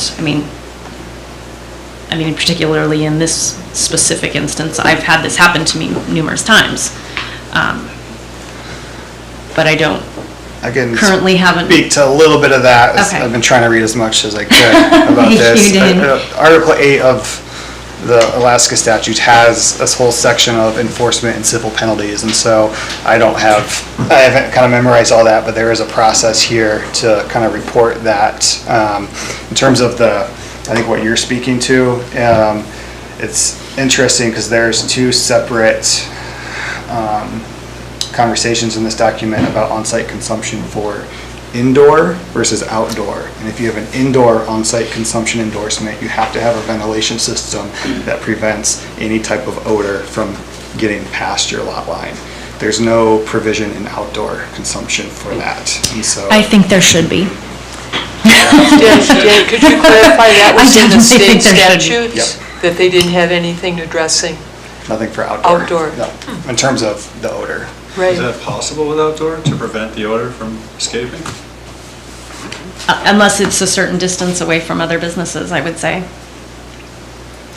So we can be more restrictive than state Yeah, statutes? and that 500 versus 1,000, that's a good example, the foot distance. Like, the state code has 500 feet for all of it. And a lot of the communities have gone extra for some things, and Seward even has a 1,000-foot buffer, and so I'm not sure the history of like why that is in there versus the state. But that's just an example of, all right, we've got this is the minimum requirement, and Seward cannot be more lenient than what the Alaska Administrative Codes is, but you have the opportunity to make a recommendation to council to be more strict, and so. And would that be a where or a how? For the, I'm thinking For that's it being titled. outside, it would be aware, because Right, so we, in our code, in our land uses allowed table, we can say, well, we don't want it in residential, but perhaps somewhere in commercial, which are the commercial districts. right. But as far as Or it would have to be put violations. into this, like the CUP. Because I mean, that's where it gets kind of blended, Yeah, it right? does the get blended. smell, Because it's so like, many- some of them are very close, you Right, know? it does get into the how you operate, and so not under the purview. And so, again, that's where it's like good to have this macro level conversation, because it's like, all right, let's look at auto commercial or industrial, or like, what is the definition of this district? And does it make sense for a marijuana retail store with on-site consumption to fit in this definition of what this district is? And if it's yes, no, there's your answer. But then, like what Nate was saying, like you could say, yes, it makes sense for this district, but there are certain parts of this district where we'd want to maybe have a little more say in the conditions because of how close it is to whatever. And that's where a CUP would be beneficial, because then it comes up to you all every single time someone, from the conversations I've been hearing, it seems like that is a good direction to possibly go for you all. Like with the drive-through, any on-site consumption is going to have a CUP. Could be done. Yep, I mean, that's a, Then you can really look, I mean, those really help, because then we look at all the specifics, we really analyze it, we get public input, public looking at the specifics, because Seward does have a lot of idiosyncrasies as far as the layout, any town does, so to really be able to just, and there's so many great opinions on, we have an idea what goes on in these different thoroughfares or areas of Seward. I think we could really get some good eyes on it and opinions on it, and give it the conversation, each one the conversation it deserves. Yeah, in high-traffic areas and stuff like that. I mean, we all know how busy Port Avenue is going to be in a year, 2 years from now. Right. I'm very interested in developing a separate conditional use permit process for variances as well, for marijuana businesses. Thank you so much. Go ahead, come on up. Please state your name and inside or out. John Weisel, and thanks for throwing this on YouTube. It was my reminder. Few things I hear, the where, how. I think where is the most important, right, before you choose whether or not you're going to allow on-site drive-throughs, even more retails.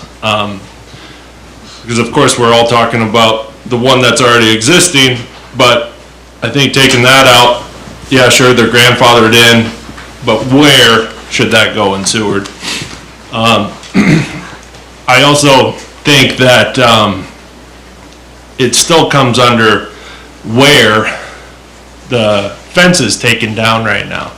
So how would that be, how can we not choose where that fence goes?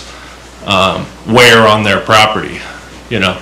I think that's a where, I don't think that's a how it's used on the property. I think we can control how much fencing we want to see by the road, where it's set up, the amount of fencing. Whether it's permanent? Yeah, well, and I think by taking it down, opens you up to a little bit of a gray area of how much is that permanent anyways. But I also think another thing is that you could consider is the cross of businesses. I think you could start off a whole lot more stringent for more going forward. They're providing food, they're providing rides, they're providing, say, selling toys, they're renting bikes, all these other things that are going to cross over with this permit. I think that could be separated out also. How many permits could be allowed on one property for this type of permit? I also think another thing that could possibly, I don't know, this is more of administration, but I think you guys could enact right away, right, work sessions can't grant anything being done today. It's only talk about. I think that you could write a code that every single CUP like this grants a work session, so that there's one more buffer of conversation, opportunity. So if they miss the work session, they will catch, they will know they missed it, but they know when the application's gonna happen. Or maybe they listen into the work session and their question was asked and answered, or opinion was given. I think you guys are able to do that. I also want to take into, I thought that the state, in my recollection, was really stringent when they started selling marijuana. Nothing in the windows, only one person in the store, this and that, no signage. And then it seems like there has been quite a relaxed gray area to where this has slipped in. And we are one of the most lax communities, and it just happened to fall in front of the most popular corner. My wife tells me it used to be an ice cream shop or whatever. It's just in front of everything, and I think that there is, over time, my example is bunkhouses. Bunkhouses in Seward, everyone's been afraid of them. So there's a lot of code, there's a lot of regulation. We really controlled where we wanted the bunkhouses to go. And I think with this, that there wasn't enough time to get the regulation to control where we wanted this business as a community. And I feel like it's in the wrong spot for the community as a whole. I don't think there was enough time before this got through. I think it was too loose on the regulation. And that's where I think I come full circle to my conversation of where do you guys want to put this? And then on top of the where, just coming back of how many do you want to have in there on a property? And then I don't know if this is the place that could enact something like a CUP length of time. I don't know. Maybe that's council, but I think there could be a reapplication process. I don't think it should be a grandfather permit. You know, I think you could put it in as something that they know going into this business that at some point in time it might not be valid. And that would give the community time to realize, did we want to have that permit or did we extinguish our time? Are they playing well with the community and they have our graces of, yep, they're doing business, they're doing it the right way, and it doesn't come up again. And again, that's where I'm a little gray on administration, but those are my points. And Yeah, appreciate the topic. Thanks. Thank you. Just, I'll go with this. okay, thank you.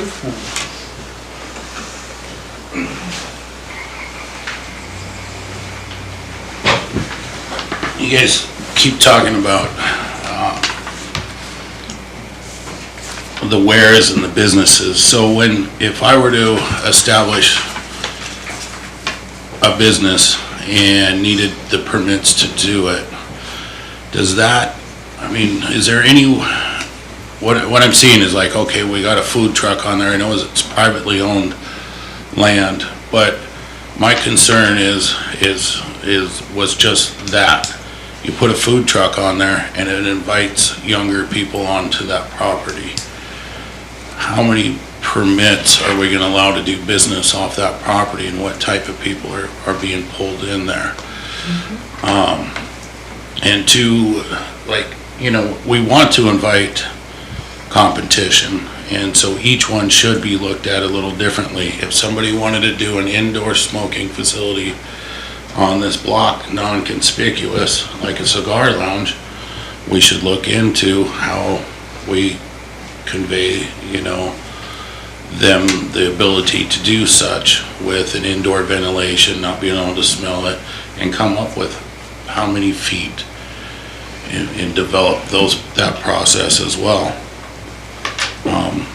I did like his idea where he said we can kind of dictate where that fence goes on the property due to how many feet you want to be able to at least give to the general public walking by. That does not seem unreasonable to me. You could also dictate it being on the back side of it to where the children that she talks about, we're not normalizing things. So, I mean, there are some things that we could do on the where that do bring in good deals on that.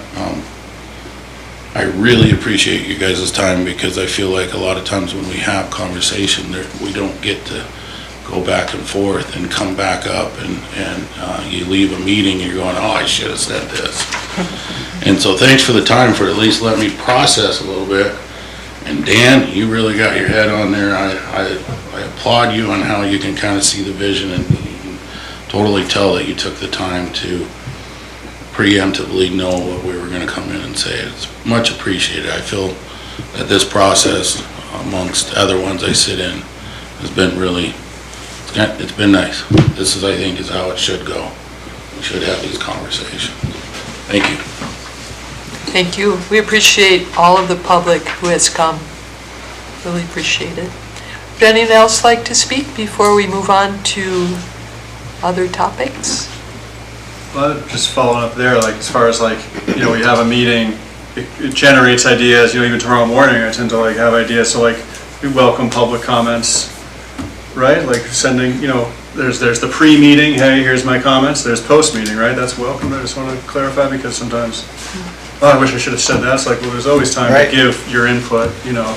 We've had some trainings recently about what's appropriate Right, or not, that's why I'm with the asking. quasi-judicial, but Right. this would not be considered that, and so Yeah. it's a big reason why your information is public on the website, so that the public can reach out to you on these matters, post meetings, just to share additional comments, and so that would absolutely be acceptable.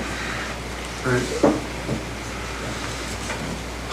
So as we move forward, eventually we'll have a public meeting a regular meeting where we will make recommendations to council, and then they will have a public meeting at their regular meeting, and maybe a work session, who knows.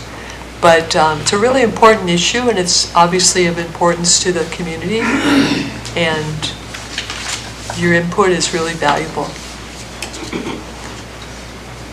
Reacting to the point about a CUP for every marijuana, you know, a work session for every CUP, I just quickly thinking about that, that does seem to cover like getting the word out, having a chance to hear about it, and really giving, you know, these important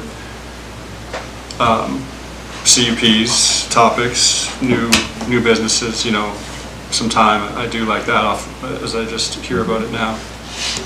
I did want to say just a comment quickly. the administration's been great. They let me stop in and I don't have to get an appointment. They listen to me, and sometimes it's lengthy. It can be a dialogue, it can be questions to where they come back. So I do appreciate this administration, and if they didn't have the answer right then, they'll research it. Done a great job reaching back out. And also, a lot of it's just off the cuff. It's in the moment, and they've done a really good job.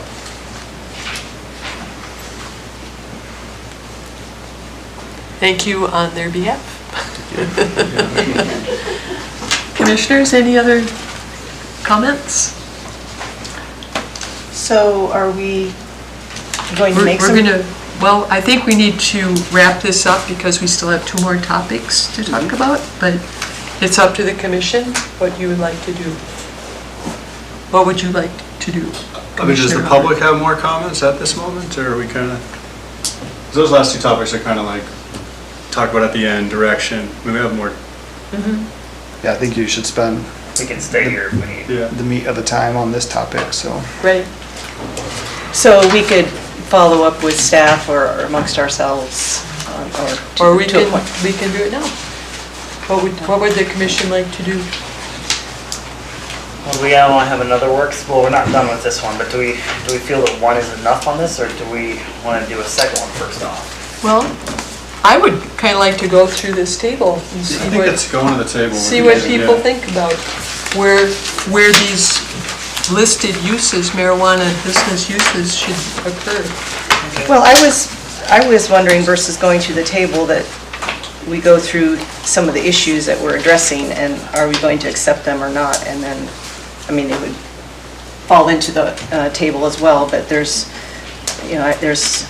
things that keep coming up with the on-site consumption, the distance, having, what activities are going to be going on at a retail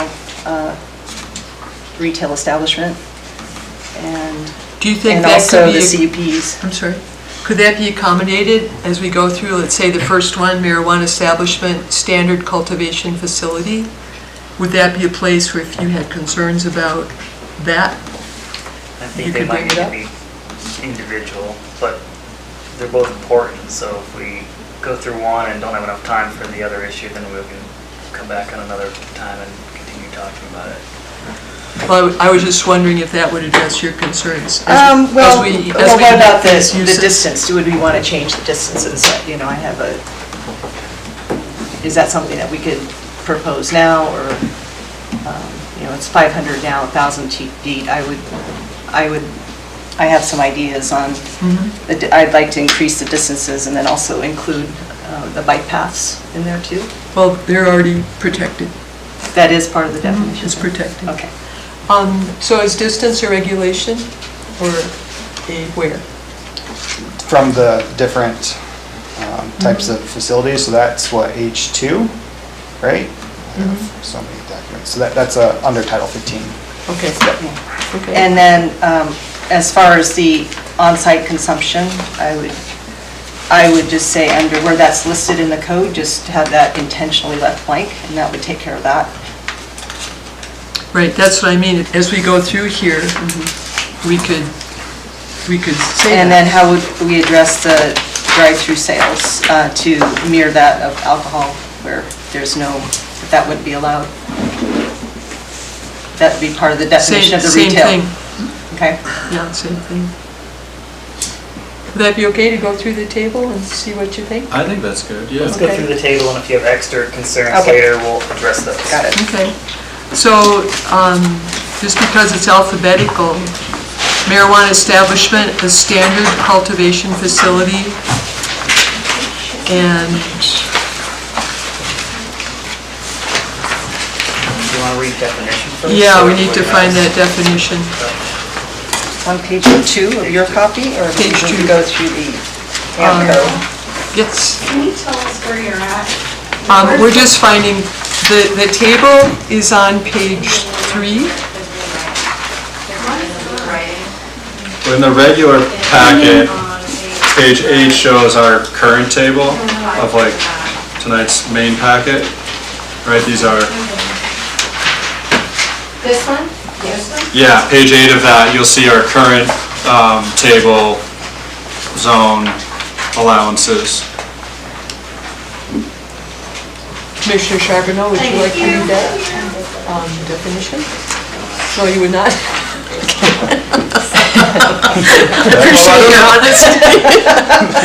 Okay, so tell me where it was again? Well, I mean, I think you could sum up, like, these things are allowed in the commercial district only. We did clarify that marijuana establishment, limited cultivation facility, home occupation, that does mean for private use, right? That became clear tonight? That one with the AHL across the board? Hang on, Yeah, that's something I think was in error. Okay, so let's Because clear that up. personal use is very different from a limited cultivation facility. Very different. Right. So, could we just start out with marijuana establishment standard cultivation facility? And So we're making a recommendation. what page is that definition The on? definition's on page 2. Okay, page 2. Commissioner Sullivan, would you like to read that definition? Sure. Thank you. Okay, page 2, a third down. Standard marijuana cultivation facility. A licensed standard marijuana cultivation facility has the privileges and prohibitions set forth in 3 AAC 306.405 Bow Lakes A, closed Bow Lakes B and C. The facility is allowed to transport marijuana in compliance with laid down rules. The facility can conduct in-house testing for their facility's use and also provide samples to licensed marijuana testing facilities for testing. So that is a standard marijuana facility definition. However, a marijuana cultivation facility, and that's at the top of the page, this is what I found really informative, means an entity registered to cultivate, harvest, prepare, package, store, and label marijuana, and to sell marijuana to licensed retail marijuana stores, to licensed marijuana product manufacturing facilities, and to other licensed marijuana cultivation facilities, but not to consumers. At the initial stage of operations, holders of this license can plant any number of immature plants and possess any number of seeds for cultivation. They can also grow 12 or fewer mature, non-flowering marijuana plants and use them as mother plants. Marijuana consumption is prohibited, and marijuana cultivation is prohibited in all zoning districts. I'm sorry, those are just Anchorage and Extracts from Soldotna. Anchorage and Soldotna. Right. So then, under that broad category of what that means, cultivating facility, there's limited and standard. And limited is the same as standard, but it's fewer than 500 square feet. So right now, we do not have we don't have marijuana cultivation facilities in Seward, and it's prohibited in Anchorage and Soldotna. And I would like to recommend that we also prohibit them here. And our retail businesses would then get them from Mat-Su or wherever, they want to get them from. So that's something I would like to get some feedback on. That's on the limited. On both standard and limited. So first, are you making a recommendation to break establishment cultivation facility into 2, standard and limited? Correct. Okay. Right, because I think that's an important distinction. Yeah, no, that makes sense. I just want to make sure we're on the same page. So does it make sense that the first one could be the basic standard one and then the other one's limited? So that would be the standard. You just have to insert, I think, standard, the term. Right, and that's on page 8. Page 8. Right.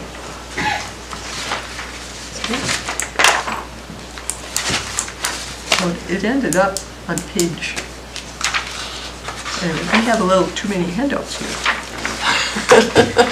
But anyway, what does the commission think about just saying blank? We don't want to support cultivation facilities in Seward, like Anchorage and Soldotna.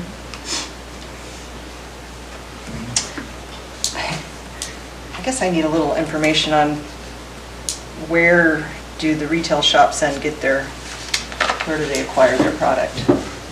Well, it's allowable outside city limits, so So like the borough land and things like that, it's allowable to have a cultivation center and things They like would that. have to buy it from a facility that produces it. Yeah, okay, that's true, it's in the borough, do we know how many are in the borough? A lot. So the places to buy it from seem to be. We're not at a loss with facilities. We're not at a loss, right. There's plenty of supply, huh? Right. Okay, yeah, that's fine, and so leave that blank then, I'm okay with that as well. Yeah. For inside city limits. for both of them. This is only inside city Yeah. limits. And Commissioner Ullman and Sullivan, what do you think? Given that I don't know what those things actually look like, assuming it's a large cultivation facility, and, I'm not sure what you would do here, but if the agencies or the organizations or the businesses that are here are already buying it from somebody else and it's working, I think we're good to go. I'm not sure, but I'm fine with, leaving all those blank and they'd be prohibited. I think inside, like a town like Seward, That'd be tough. it'd be tough to have like standalone. There are provisions in the Alaska statutes for like around a retail store to manufacture and cultivate their own product in like a separate room. And so that's mainly what I think you would be eliminating the potential for if you were to leave that blank. And the best comparison might be a brewery, the difference between a bar and a brewery that, brews beer on site and then sells it. You just would, if you leave it off the land use table, you basically be eliminating that possibility for a marijuana retail store. It's kind of how, when I was reading through, how it kind of would fit with Seward. That's relevant.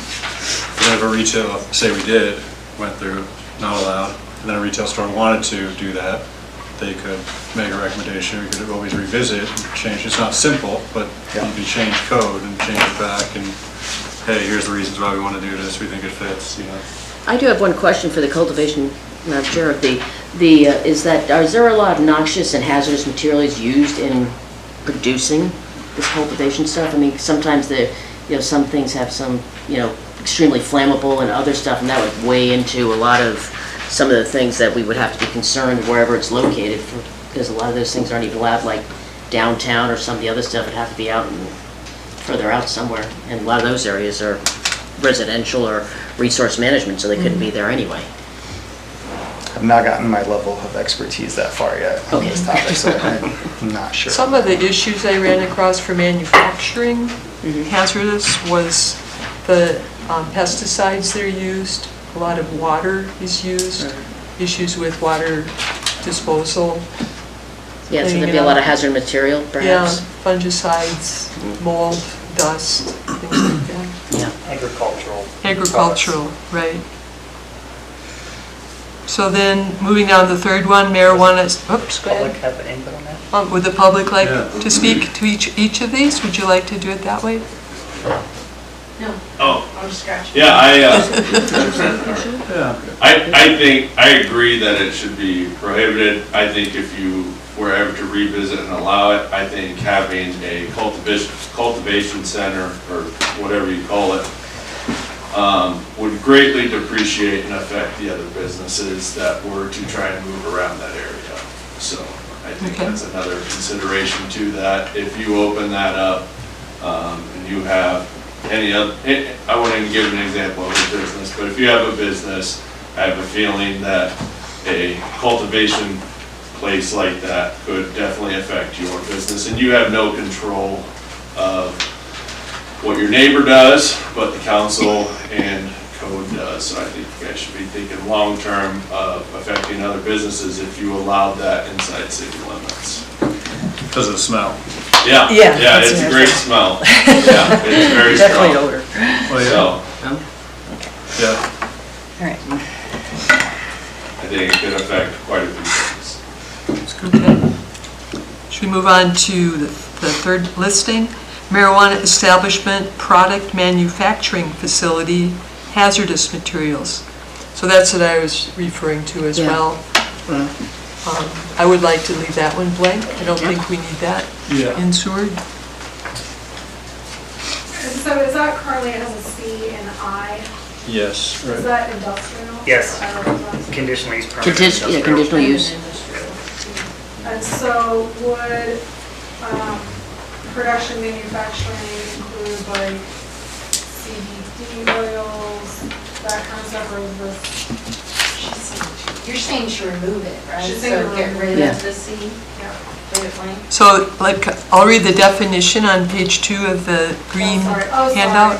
A marijuana product manufacturing facility means an entity registered to purchase harvested marijuana from a cultivation facility, extract, process, manufacture, prepare, and package marijuana products, and transfer or sell marijuana and marijuana products to other marijuana product manufacturing facilities, a marijuana testing facility, or retail marijuana stores, but not to consumers. Marijuana consumption is prohibited on site. So it is a manufacturing process. It's broken up into two different, with hazardous and non-hazardous. And so in the code as it stands now, hazardous is just conditional and industrial, and then the non-hazardous is outright in industrial and conditional and central business and auto commercial. So that is the one that deals with hazardous materials. Right. So I found another little definition here. Marijuana product manufacturing hazardous materials means a marijuana product manufacturing facility or marijuana concentrate manufacturing facility using hazardous materials in the marijuana manufacturing process and meeting all other criteria in this code and Alaska statutes administrative code. So I don't think we need that in sewer. Okay. You're here. You're here. Okay, and then light manufacturing is a marijuana facility not using hazardous materials. So a use engaged in the manufacture of marijuana products predominantly from previously prepared material of finished products or parts that because of the nature of its equipment, operation, processes, materials, and products has little or no potential of creating noise, vibration, dust, smoke, fumes, odor, glare, or other environmental impacts on the surrounding properties or uses. So that was modified from our code just for light manufacturing. So, Is there an example of what Yeah, that would that's be? what I'm wondering. so in another, Would that be like the gummy, the edibles, or Yeah. like CBD products, or? I don't really know. What a parallel to me was, we allowed, or the city allowed light manufacturing to accommodate people who want to make candles and candies, like the candy store downtown. That's considered light manufacturing. And who doesn't want a candy store, you know? So, but I'm not really sure what light manufacturing would mean in the marijuana business. Do you have any insight on that? I can look into that one a Okay. little more, but I would guess that would be like, yeah, gummies or just products that have the marijuana in it. Again, I would suggest more restriction, regulation, because you don't have regulation on candy stores. And this is gonna affect the end user or anyone else in the community. So I think that it could start off more restrictive, just because there is regulation with this stuff, you know, the use. I think based on the code, when we looked at that earlier, the light, so heavy was taking a raw product and breaking it down into finished product, and then the light was taking that finished product and transforming it into something else. So that's kind of when we wrote that code up. That's kind of what we Okay. looked at. Okay. And how do you feel for marijuana products? Light? Light. Well, we kept it in more places. I think we should keep it because that's a business that's taking a product that's already refined down and making it into something else without dust, fumes, hazardous materials. So I think it's okay. I'm okay with making it conditional use for some places, we had it originally outright in industrial. So I think it should stay in industrial and. Switch to conditional. So make that a C? I'd be okay with conditional. I think conditional use Well, then it permit comes is good. before It's just a good check. Yeah. Now, auto commercial and central business, when we put those in originally from that, when we created this document, we put those in kind of mirroring some of the other light industrial that were already in now. Right. And so that's why those are there. But those are marijuana. That's true, but that's what I'm saying, that's what they were there. Gotcha, that's why those Cs moved in there. Okay, yeah. I would like to strike the CB and just make it AC and I. That's all we do. Not allowed in central business, Yeah. you're proposing. We're just so dense, if we're accurate. AC is surrounded by a lot of homes as well. Oh, is it? Our town is so interspersed. Yeah, What about that's a good just map. in industrial? Is that too limited? I think that's too limiting, because we're not breaking down raw material. Right. We're essentially adding an oil to, well, like, potentially one item to another item. So I think they're fine the way they are under conditional. So conditional has auto commercial, central business, and an outright in industrial. Well, I'd be I'd okay make with it making C, it, both, all of Okay. them conditional. All So- three of them, All three conditional. of them. AC, central business, and industrial. Industrial, all of them make them C, so we have an opportunity to look at Okay. it. Can I ask a quick question on clarification? Sure. What is the difference between a P and a C? C means conditional use permit, And the so P? that whole public hearing process. And a P means you have to get an administrative permit. Do these guys over here? permit So from the these? C is more limiting than the P? Right. Gotcha, perfect. It's more public too, right? 'Cause you're bringing Right, it the before- permit, we don't even see those. They Yeah. just goes right to them. The public doesn't have input. I think leaving it as C, you know, in those three helps businesses, you know, kind of bring it forward and like, look, here's our situation, we'd like you to look at this. Whereas if you ban it, it's much more of a process just to even get it to be evaluated.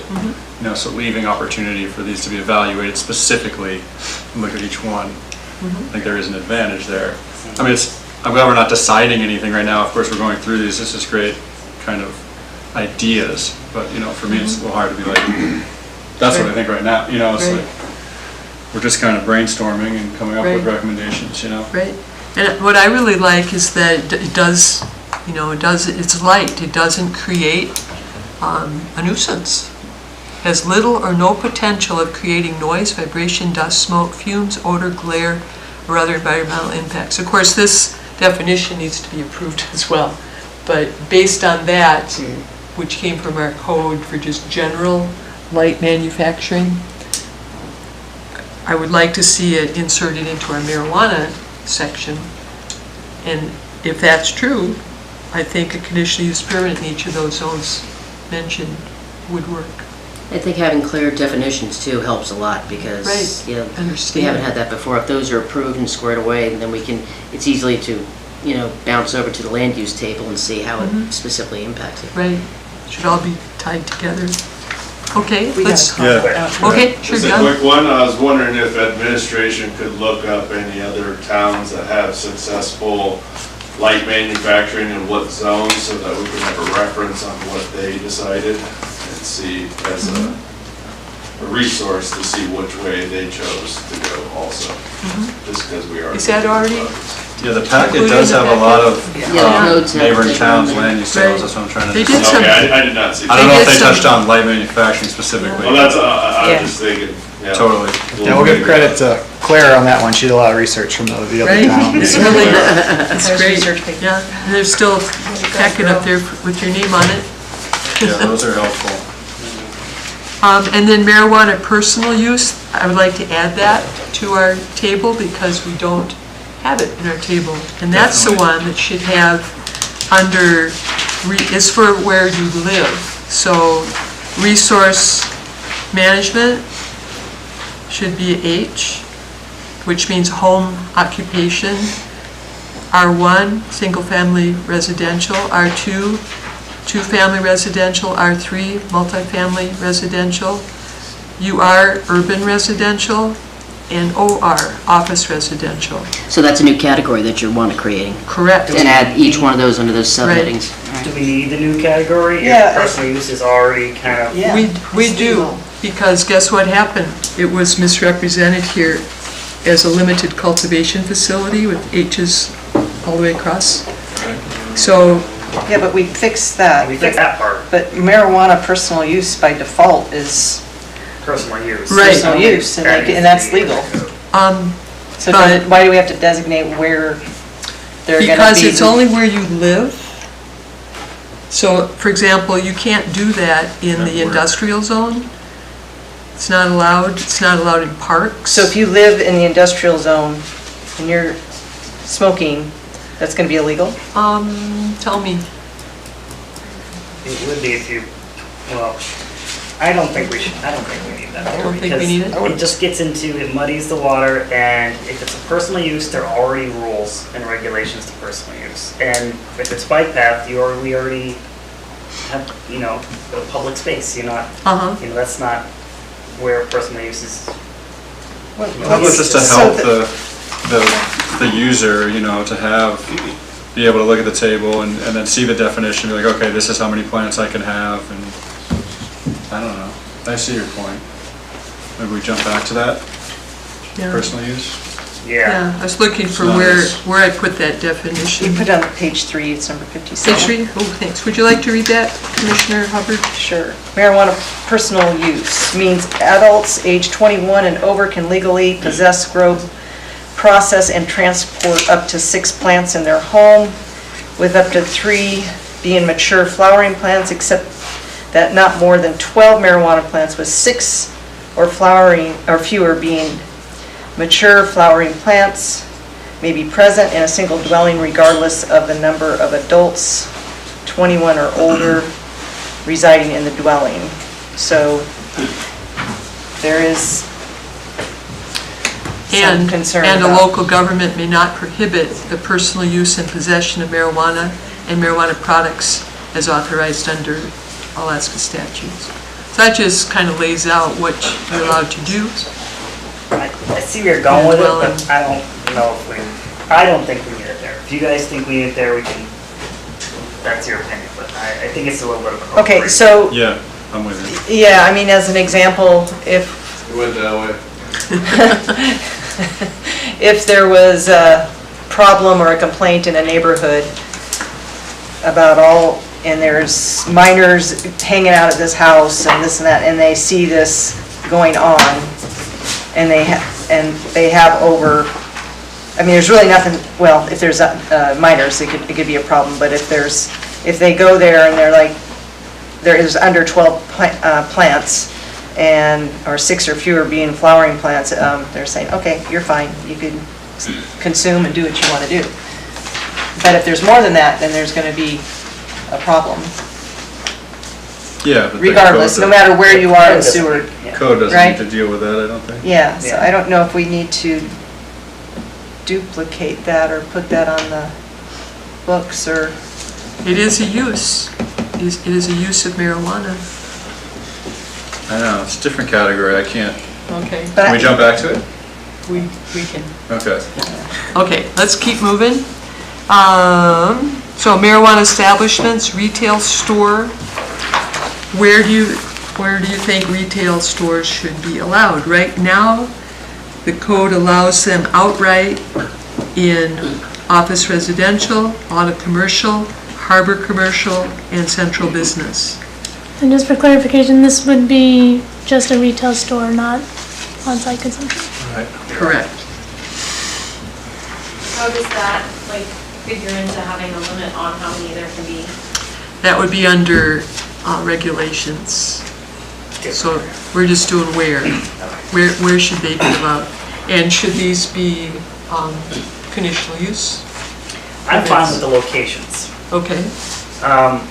I wouldn't be opposed to conditional use, but I don't want to get rid of locations.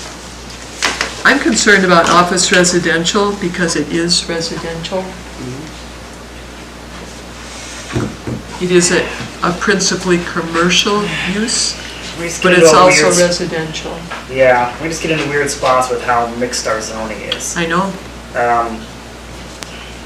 Because that's a fine place for them, it's just, we do have a lot of people living in that area. What if we conditional use it? Yeah, that's the easy idea. I would like to not allow in-office residential, but allow it by conditional use in AC, HC, and CB. And check out, well, I guess we don't have the map up. Yeah. There are maps in here. Oh, my big map. Office residential certainly has a lot of plain homes right in these areas, and I mean, for example, I live in office residential, Yeah. and we have, we're one single-family homes right in the middle of office residential. It'd be would probably make it awkward I don't at think best. you need to put the onus on those residents to combat a permit. So I think you could just put it out and not do that area, because you're affecting every homeowner or future homeowner there. No, being a person in the office residential area, I would concur. And would you like it conditional for the other zones or outright? Yes. Yeah, so 3 Conditional? places will be conditional. What are those? So auto commercial, harbor commercial, and central business? Make them CUPs? Yeah. I'm okay with that. That just gives the public more I opportunity to think comment. again, you're affecting a lot of businesses in central business district. But sure, that's a business versus a business, sure, that could be brought up at a CUP, that's a little bit different than a residential. But I think there's a lot of businesses that you should be thinking about that are currently in central business district, and if you open that up, that they could be affected by that. So I know you're having a hard time placing it, but if you think of where central business district is now, in a business, and the next door business closes and this wants to move in right next to them, you're opening that up. So I think that should be a consideration. I understand you're running out of real estate where to put it. Well, and don't we already have one? We do have one in central business. Yeah, but I also just think that central business district, the last thing is the face of the town. That's where most of our traffic is in central business district areas. And I just don't think that this needs to be in those areas. I think that's a main consideration of this work session tonight, is nobody likes the current one of where it is. And I think you could prohibit where that And it's goes. an auto commercial in the harbor and business district in town, right? Well, they're a business too, and central business district is where we want businesses. And so, I'm just saying, if we're gonna, I could get behind OR, but, put it conditional use, and we'll bring it up for discussion. And they're still subject to all the stringent state regulations. And distances, And potentially. distances. And any new rules you guys make. Right, Yeah. right. Okay, The previous one did not have a CUP, right? It didn't have to do a CUP. So it would have had that step, now. And yeah, I mean, these are good points. A CUP still gives it a chance, but yeah. But it gives a lot more input for everyone else. Yeah, that's yeah, gonna be and, affected by it. we add in any, John's idea about having any marijuana CUP is gonna have a work session first. There'd be a big discussion. We could get public opinion, see how the public feels, people who really care don't show up. So I think there Business is, neighbors, that's. yeah, put some good steps in place, but still gives businesses opportunities. I just want to weigh in though, when we have over 1 million visitors to Seward, I don't think they're going to the industrial zone. I think they're going to. No, I want them to. Yeah, I think they're going to central business district, and I think that just doesn't fit. Yeah. So do the other establishments that are 21 and over, like the bars in the central business, I mean, do they have to go through a conditional use permit process? So far, Let's I mean, let what I'm administration Let the answer right that. people answer the questions here. Sorry. I don't I mean, I have, feel like this is, they'll answer that one. yeah. We don't have the whole code in our packet. Right, I'm just thinking, you know, it seems a little bit targeted. And I mean, I understand it, but we're talking about an area that has many 21 and over drinking establishments, you know, that has on-site consumption. I mean, we're talking about retail in central business without consumption. Good point. So, What'd you find? a business for packaged liquor, which I think most resembles retail store, yeah. Package store. marijuana, is allowed outright in auto commercial, harbor commercial, and central business. Okay. Yeah. So that matches here right now. It does. Yeah. So if we put a conditional use permit on that, because it's a marijuana establishment, we would be able to get more input and put conditions if we thought they were appropriate. Yeah. And just an extension of the public involvement. Well, you have the work session, and then people can call, and then when you wind up having the actual meeting and we vote, then you know, when we've had a lot of these before, the sentiment comes in, people make, you know, their voices heard, and then we have the opportunity to say yay or nay. The marijuana alcohol, you know, comparison is interesting. I think a key difference is that alcohol, those probably go way back, those outrights, you know, these have been in place for a long time. And Marijuana's it's new. like legal on both levels. Marijuana's federal new. and state. It hasn't been tested in zoning for very long, you know, so we just don't know the effects of it. So, yeah, I mean, I'm glad you brought that up. But just with it being so new to code, you know, it's like the chance to look at it closely, or kind of make sure we look at it closely, I think is important. It's going to take a while till you really understand all the far-reaching effects of legalized marijuana and on-site consumption. I just feel that if you're going to purchase marijuana, you can find out where it is. Doesn't need to be in Central Business District, right next to Edward Jones, right next to the candy store. I think if you're over 21, you want to go buy something like that, I don't think it needs to be in the face of all of our visitors to Seward. And I think it could affect other businesses. You do have to drive to go get it. It's a retail. I don't see other marijuana retail stores outside of Seward having an issue with getting customers to drive to them. I think you could be a lot more restrictive on where you place this. I hear that. Yeah. But the concern is to limit a business owner who wants to do a marijuana retail store, you know, and they have this property. And that's where I put it on, like you said earlier, you have 50 years of regulation and things to look back on. When they relate this to alcohol, you don't have that here. You don't have that here at all.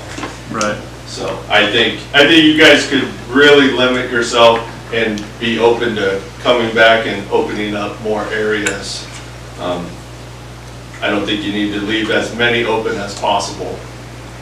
Well, And if you have that much intrigue in getting so many retail stores, then you can open up more areas. Real estate in Seward's really precious. There's not much of it. And a lot of businesses are trying to go in our existing real estate.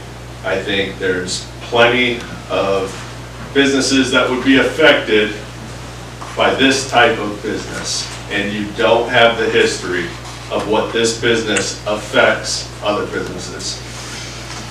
A lot of businesses, I mean, I hear what you're saying, a lot of businesses, well, could have the potential to negatively impact other businesses next to them, depending on who owns that business and what they are. This is a business district, and that's what it's for, businesses, even though that business potentially could negatively impact another business. But with a conditional use, we at least have the public and us at least have the chance to kind of think about it. I'd hate to just shut out a business just because it's new. Let's put in a conditional use and think about it and see where it stands. I agree, and I still think that you guys are being too open with opening up the majority of Seward where everyone is in this type of business. I think you could be a lot more restrictive, and I don't think that this type of business, from what we've heard, is what we want to see up front. And in the millions of visitors that are coming to Seward. Thank you, your opinion's been heard. I appreciate it. Yeah, no problem. We also have a little bit of data perhaps because there is a retail marijuana business in downtown. And we could ask, have there been complaints? What's the feedback about that? I haven't heard of any issues, but I'm not really in that loop. But there is one now, and No, absolutely. we could find out, Yeah. has it been a terrible thing? I just haven't heard that feedback. But I do agree having the conditional use permit will allow the to have more input and come to a consensus. So I would like to add, under that category, the marijuana establishment, retail store with an exterior window, the walk-up drive-through. Do we want, we've gotten a lot of feedback that that's not a desirable, what's the word? We don't want it. We don't want it. So you want a whole yeah. new category drive-through, right? Right, and then just- leave it blank. Yeah. And that would say, no, we don't support that. See a lot of nods?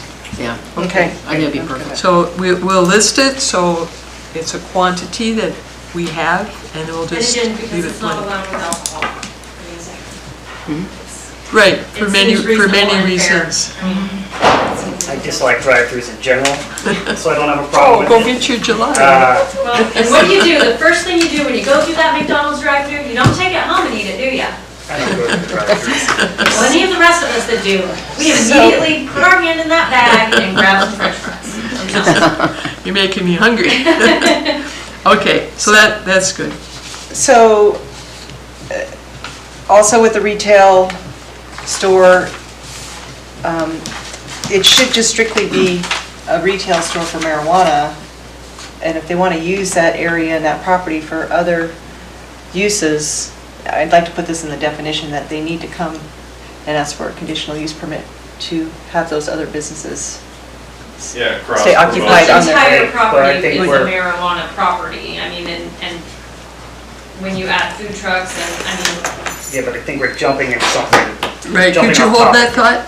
Okay, I'm not sure where it should go, but Right. it is an In the issue. definition section, when we start going through all that, because I Yeah. think later we do need to as Okay. well go through definitions. Okay, I Right, just wasn't sure if we. Right. Yeah, I appreciate you bringing it forward, but I think, let's finish up this and then try to get in definitions. Fantastic. so the next use is marijuana establishment, retail store with on-site consumption endorsement indoor.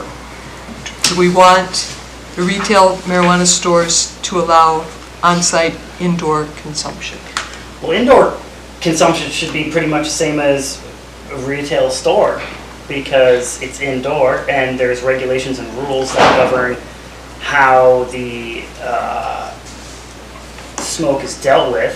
So essentially, it's no different than a bar, and we allow that. although Anchorage did say that that was not allowed because it goes against health and public safety. Indoor. And there's no smoking in bars. You gotta, so where does that come in? Because that's a state and city rule for smoking indoors. There is none. There's a, it's a It's state not- law that you can't have smoking indoors. I know, that's what I'm saying. So how does this indoor smoking deal, like, They have Well, a that would- very strict outline of. Yeah, so in the AMCO regulations Yeah. for the indoor consumption, that's where they outline you have to have smoke-free areas for your employees. So they do regulate that, the area where the customers can smoke would be separate from individuals who weren't going there to smoke. For example, people just accessing the retail store or employees. Can I get an example of where a indoor smoking would fit? so, what, do you mean in a retail? Yeah, no, an indoor smoking building, business would fit. I was just thinking Within of AMCO, the, it's supposed to be a standalone building. I was just thinking of the smoking lounges in the Vegas airport where you can go and smoke inside of them. It just goes out, and the people that don't want to deal with the smoke don't go in. That's where I'm getting onto this. So if you want to smoke, you're going to smoke at home or well, somewhere. And if we can use the cigarette example, there are places in facilities where you can't, there is a smoking room. It's in, I guess it's not in Alaska, but I know other places there are. So I don't know, I'm just trying to talk it out and think about it. They have pretty strict ventilation rules in the books, on the state books for it. And I think the current user was planning to do an indoor use, but decided not to because of that expense. I could be wrong, but that's why he moved the consumption outdoors. My concern lies in, again, I've mentioned this before, your group, is in the liability issue. You know, I had an instance this summer with my neighbor. I had a man and a woman come into my restaurant, and the woman was very out of it, very, like, barely coherent, struggled to get up the stairs to my upstairs dining area, proceeded to then ask for, they wanted to order beers. They both wanted, and my server came, like, immediately grabbed me and was like, there's something not okay here. And so I came up and spoke with them, and I was like, is everything okay? You know, you seem like you're not well, is I think how I put it. And they told me they had just come from my neighbor's place, and that they had no idea that it would affect them the way it did. And at that point, I told them that I would not serve them any kind of alcoholic beverages, but that I would go and get them some bread and let's get them something to eat, and I offered to call them a cab. They were cruise ship passengers, and they had no idea how strong products were. I mean, the woman was very scared, actually. And they attained what they got in the on-site consumption. My quick question for Charbonneau, trying to work with you on that. If there's an area and it's supposed to be a standalone, then I guess it goes more to Courtney and Danny. Is there an area that has setbacks where this business wouldn't be a zero lot line area to where it could be to a neighboring business? Is there an area that has setbacks on all four sides, that this building is a true standalone and won't affect neighboring businesses? So trying to work with you, that's where I was kind of going with the, where does it fit? You know, because Central Business District, right? Zero lot line could be shared walls. I think it could fit if you can find me an area that has setbacks on all four sides and has a singular building. Sure, absolutely. I'm all for it. If they want to go in there into a building that won't affect others, has setbacks, has these buffers, absolutely.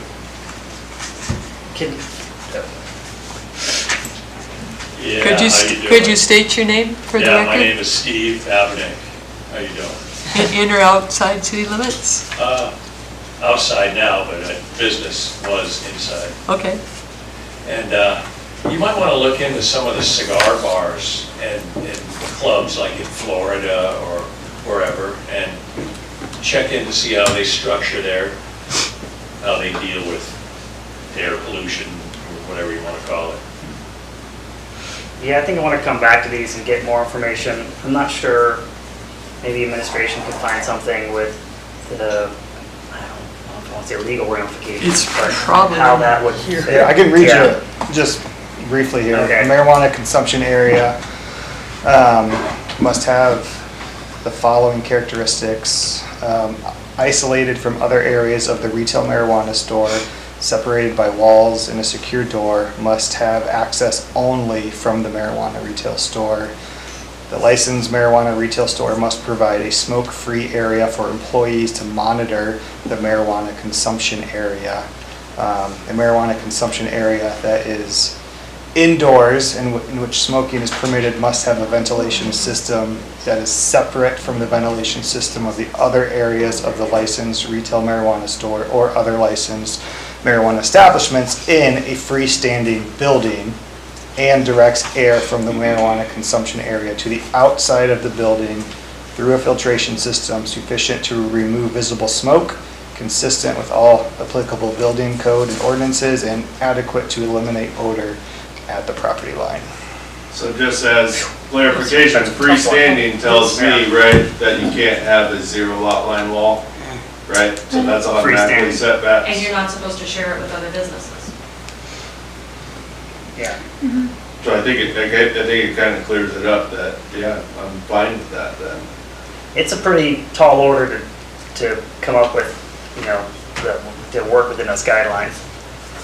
Yeah, and I can't name a scenario where I wouldn't agree that if they go through all of that and they find a freestanding building, sure, absolutely. Our central Indoor. business district is very strange. It's not just downtown, it's also where Bay City Motors used to be. Yeah. It's like Bay City Motors building, that's a freestanding building, right across from a residential. Potential of 0 lot line though, right? Right? It has the potential. So I think that's my issue. Right. Based on all that regulation to get to it, I'm fine making conditional use for the 3 we have for the other ones, because it's quite a hurdle to jump through, and it sounds like, from all that I've heard, it makes it pretty reasonable for everybody else around there. I mean, you've got to do a lot to ensure everybody's safety. Certainly. I would make them, like you're saying, conditional use permits, but I'd also probably take it out of office residential as well. Right. So just like we did with retail. Yeah, auto commercial. Meaning, sorry, Yeah. the 3 that we, from Right. last. So auto commercial, harbor commercial, and central business. Right, have All those all 3 conditional, yeah, CUPs. Just like retail. Just like retail. Right. So then that moves us forward into same thing, but outdoor endorsement. I propose to prohibit that. Seems like a very problematic You can't control it. situation. You can't control the Right. smell. Exactly. It's not like a beer garden where you actually could fence it in and nobody could see it, nobody, like, you can smell it across the fence. Yeah, you never know when you're gonna be downwind. Yeah, that's true. I know. I know. So just leave that one blank? Yeah, I'm okay with blanking. I'm blank. Okay. Marijuana. Yeah, Sorry. blank, yeah. Sorry. Okay, got it. Do you want me to read you the outdoor stuff, or you feel pretty good on that? I think you read it. No, I mean, this is important. So just a continuation of what I read, the next section was, if outdoors, the marijuana consumption area must be found by the board to be compatible with the uses in the surrounding area through evaluation of neighboring uses, the location of air intake vents on neighboring buildings, if consumption by smoking is prohibited, a site obscuring wall or fence around the outdoor marijuana consumption area, objections of property owners, residents, and occupants within 250 linear feet, and then any other information the board finds relevant. Okay. And can you make that bigger? More than 250 I feet? think they're just leaving it blank enough. Oh, just We're- blank. Yes. If they leave it blank, there's I'm really sorry, I'm no sorry. reason, yeah. Right, you're saying no. I just wanted to read it so they Sorry have about all that. the So- information. Moving toward a recommendation that outdoor on-site consumption will not be allowed. Correct. Sewer. Correct. But that leaves all current existing ones exempt. They would Just be no new ones. legal Yeah, non-conforming. there's nothing you can do about that. But I guess. And that, the next one is marijuana establishments testing facility. And just like manufacturing and cultivation, I'd recommend that we don't allow that. We don't need that. Can we read it, get a definition of the testing facility? You got that? Whoever finds it first can read it. Yeah. Too many papers. It is interesting to have, so, you move forward like this, and I I agree. found it. Oh, there you go. That example of having one that can do outdoor, That's just, I could see things, I don't know. Sorry, what'd you say? I missed it. Just like that, having one that can do outdoor, you could see businesses being like, well, that's not fair, it's like, yeah, but it's the law's grandfather, like where Seward is special and different in the sense that it's not allowed, yet it's allowed, It's like our 16 bars here too. Yep. They're not allowed? There should be one bar in Seward. There should be only one bar. Oh, right, by the numbers. But we did Yes. change that law. I mean, at one point, those places were allowed to have smoking indoors, and now they're not. Right. I don't know. I just, you wonder about the. We're always playing catch-up. Right. Nobody is an issue. And that's what it took, an entrepreneur seeing an opportunity, and now here we are talking about it and making code for it, And I've seen a lot of things in my time on P&Z where that's how it works, that's how it gets pushed forward, and we discuss. It's hard to how can you plan for everything? I don't know, I just wonder what'll come forward, with future business owners wanting to do outdoor consumption, but we'll cross that bridge when we get there, and I think, yeah, it's right to not allow it. I think too much regulation will hurt business, and I still think that there's ample area if they had a piece of property and just looking at the raw map in an industrial area and you chose a finite area in the industrial area, sure. I mean, like downland, not gonna affect anything. I think it could be opened up later, but I think trying to make it an area right now, I don't think we have enough regulation or the right regulation. I think that you would write almost too much regulation and some people can still read through that. So I think by leaving it blank at the moment, That's solves it until you get more credentialed regulation of how it worked. Yeah. But that's the most be the ones that write it. Leaving it blank, that's the most regulation. Right, It's not allowed. Yeah. And there's a science to that, as far as all right, new things, start with a lot of regulation, and then you can move out to allow, it's wise to do that. On the marijuana testing facility. Could I read that definition? Sure. Okay. Are we ready to hear it? Thank you. Yeah. Okay, this is already on the books with a little bit of change. Marijuana testing facility means an entity registered to analyze and certify the safety and potency of marijuana with all the privileges and prohibitions described in 3 AAC, da-da-da-da-da. And in Anchorage, direct retail sales to consumers is prohibited. Marijuana consumption is prohibited. That's just by code. So they're testing the So, cultivation facilities? They're Or not allowing? analyzing and certifying the safety and potency of marijuana. I don't think we need that in Well, Seward. okay, I will say, it is very science-based, and it's actually, it is a business that is kind of important in a way, because it is testing the integrity and the proprietary parts of the, make sure it's not laced with stuff, and so it actually kind of serves a purpose in the industry. They exist elsewhere. All the products that the retail stores buy has gone through this process. But I don't think we need it in Seward. So, okay. Yeah, but we could allow it, right? Yeah, The just let the market determine that. I don't think impression- it's necessarily a bad thing Yeah, we to have have it. marijuana being sold in Seward. I don't see a testing facility starting up, but I think it looks good to allow it and be open to it. I don't know. Well, Because it's I'd important, like to know more about, because they can't sell it. It's just strictly Right. for. And they can't grow it according to the new change. I'm surprised that Anchorage had to put marijuana consumption as prohibited, because I thought that's already in the state regs. Right. It's made strictly, or they're there strictly just to test it, and all the retail outlets have to, everything that they sell is supposed to have gone through a testing facility. I don't know enough about it, but wouldn't a testing facility have to happen at a cultivation facility?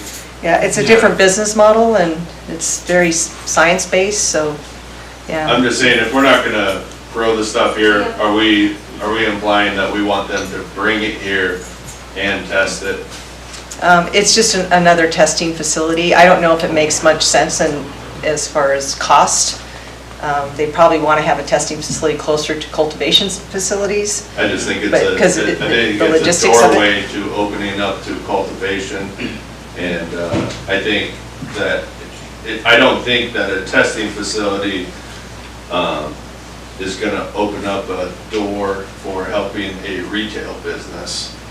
No, but it might help the cultivation that's happening on the eastern side of the borough in borough lands. I don't know if there's any cultivation on the eastern side of the peninsula, but if there are, then, I mean, they may be able to, you know, keep Well, we used to have testing here, you know, inside the city limits. I mean, it could be an education, it could lead to an education piece. I'm not sure how much testing costs.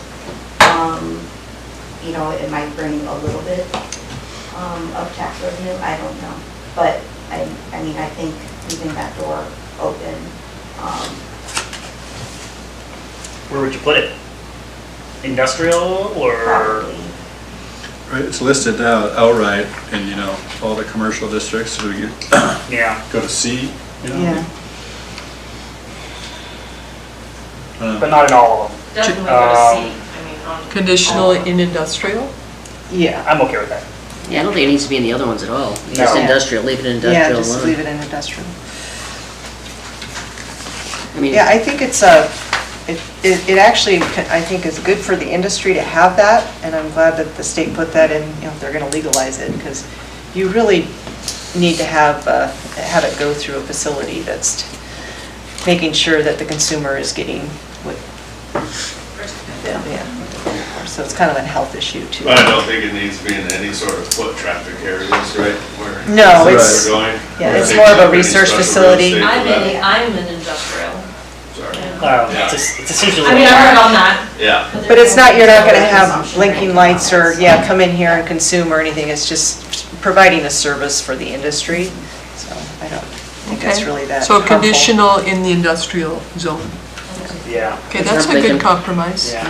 Nice job. So you guys are removing it from the first four? Yes. Right. So that leads, that's all the uses, I believe. And we've discussed the where these could be allowed. Now, the other point that Commissioner Hubbard brought up was, should transient merchants be allowed to do anything with marijuana? And that goes into, that's still part of Title 15 under transient merchants. like mobile vendors. Mobile vendors are only allowed on city property, and marijuana is not allowed on city property. So it would just be and roving vendors are allowed only on the streets, so that wouldn't affect them. It would only be transient merchants, should they be allowed to, Food trucks. yeah, to distribute. Do you know if the state code addresses transient merchants selling marijuana products? Didn't notice it, but Okay. it I was wasn't one of our, yeah, I wasn't sure that this would come up, so I didn't really Right. look into it. Right, so we can get some more information on that before we do any decisions. I was just thinking, the existing marijuana shop on the corner of Port Avenue, I mean, I get it, there's a lot of property there, and the owner wants to maximize, you know, his space and be able to monetize it and use it for other business purposes, but given that it's a marijuana shop, I think there needs to be some discretion. I'm not necessarily against him using his property for other business activities, but I think there needs to be some boundaries around that, and if anything, if that's gonna be used for other things than just a marijuana shop, there needs to be a discussion, so at least a conditional use permit for any other activities besides, if there's gonna be other retail activities on there, or if it should even be allowed at all. So you're talking about he might lease some space on his? Which he's doing right now, yeah. And, you know, sometimes Like whether it he be had- mobile. I mean, there was an amazing soup place. The soup is Yeah. delicious. I mean, it's incredible. But I mean, you have seen people sitting out there with children. Yeah. Do you want to Yes. ask? Yeah, go ahead. Can you clarify, so are you talking about transient vendors who are retail of marijuana products versus what Commissioner Hubbard's talking about, having transient vendors selling other goods on marijuana? I feel like they're two different things. They are two different Okay, things. I just wanted to clarify. So the first one that we're going to get more information from administration is is there anything in code about transient merchants selling marijuana products? And the second one is, can a marijuana retail store have a transient merchant?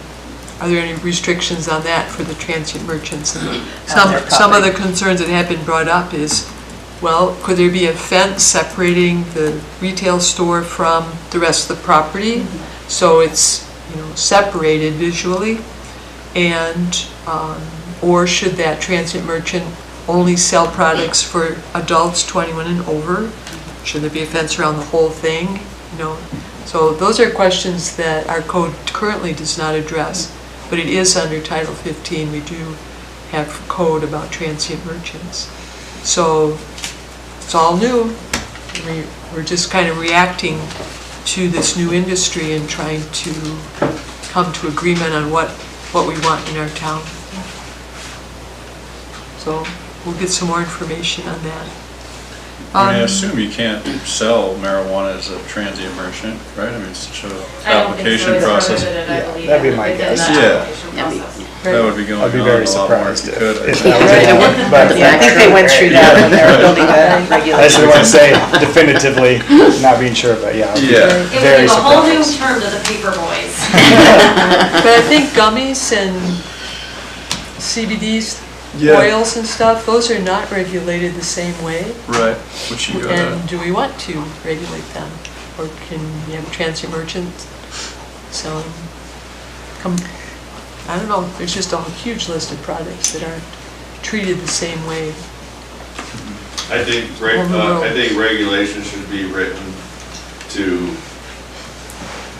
just allow them to sell just to adults for what they came there to do, is buy marijuana. I don't think they should be selling food, I don't think they should be selling candy, I don't think they should be selling toys, I don't think they should be selling rides. I think it should be more restrictive until we have some more longer credential data. And we don't have these effects of seeing, sure, people out there with kids getting soup, or just as an example, but I don't think that we need to leave the door open to find out what they do find out in business helps them, and then we have to come back here. I think we could leave it restrictive now at first. I'm uncomfortable with restricting how somebody can lease their land out. If a business wants to lease a land from a business owner, knowing what that business owner sells and how that might impact their particular other business, I think that's their business. Could I say business more times? It's an overreach restricting how you can lease a corner of your land out. If you decide that's where you want to put your object, then that's between you and the person you're renting it from. Yeah, but it does affect the public. Well, That's you're a tough talking one. I get that, but you're talking a very regulated substance, and you could use the same example in a bar too. You're not going to have a beer garden that's just wide open and without any boundaries, and kids coming in and, jumping rope and, No, that's not what I'm talking about. I'm talking about it, so the establishment is still functioning under the guidelines of the city and the state, but, a food truck could rent a portion of that land. Now, they're not open to each other, but that piece of land is still being rented by another business. And I don't see anything wrong with that, because that business wants to rent it, and that's between those two business owners. Because the marijuana in this business is already being regulated by the city and the state. So if a beer garden wants a food truck, there's nothing wrong with that. That's a good example. I mean, I think it probably is something that would be more about addressing like that fenced area. That's correct. It's not about leasing the land out. It's Right. about how the business is being conducted. Yeah. Yes. And Which how is a maybe regulation. impacting the other traffic that's coming through. Yeah, I just don't want to, Right, I totally get But why. to also protect kids. Yeah, so he needs to, I'd like to give him that freedom to do what you want to do with your property, but you have to go also abide by the what we expect from a retail marijuana shop and how it conducts its business. Correct. With folks 21 and older in a legal fashion. Within the business, but if the property's larger and the business doesn't take the whole property, you should be able to rent out a portion that's not within the walls of that business. But if you have outdoor consumption, how does that impact that with regard to, like Nate wasn't lying, I mean, there was a baby stroller. Well, yeah, okay, You know, yeah, well, we outside. dealt with that already here, leaving that outdoor consumption prohibited. Right. So that, Well, so that will make a difference. So that's kind of one of those things where I do take exception to him leasing property if that's gonna be out there like that. So, you know, if we tighten that piece up, then yeah, it makes it easier for him as far as, I think, the public concern to let him do what he wants to do. I mean, isn't it a grandfather thing too, though, any changes to vendors or fencing, like same type of thing? As far as, you can do what he wants, because it's already. I think you just gotta be careful about making We're not talking about recommendations about a specific business. You're looking at a big scale picture, right? And so, take that business out of the equation. Like, if we have a marijuana retail store on this certain zoning district, are we okay with a transient merchant process? Well, and I think the point I'd bring up is I just don't like the idea of someone being able to promote anything for children at the same property establishment that would be on the same property as that. So there's my line factor is young teen adults going there to buy sweaters, getting that close to this establishment where we're trying to control 21 and over here, and we're leaving the door this close. We shouldn't leave any opportunity like that. I think it should be much more restrictive. We don't, and someone will figure that out, that we're selling a very popular sweater and it's going right next door to this business. And unfortunately, yeah, it's restrictive, but we are trying to control the age of that person going to this establishment. Sounds like a conditional use permit process where we could look at that proposal and say, you know, you're attracting kids to buy a sweater, but if you had a solid fence that they wouldn't be influenced by your other business, then maybe that would work. So that would be an opportunity. I feel that's an answer, absolutely. Yeah, to work it out. We're code and zoning. Right. We're not. NCDP. I'm not there to tell you can't take your kid to a spot. Like, we're dealing with the zoning for businesses in a particular area. You know, I want to make sure we don't get sidetracked in trying to regulate people. Like, we're looking at code. Can this business owner lease land to this business owner? That's what we're talking about. I'm not talking about if that business person wants to go to that. Like, that's not my business. That's not our job. Our job is to make sure, is it okay and fair for this person in this area to rent out a piece of land? I want to make sure we don't get all muddied with something other than code and zoning.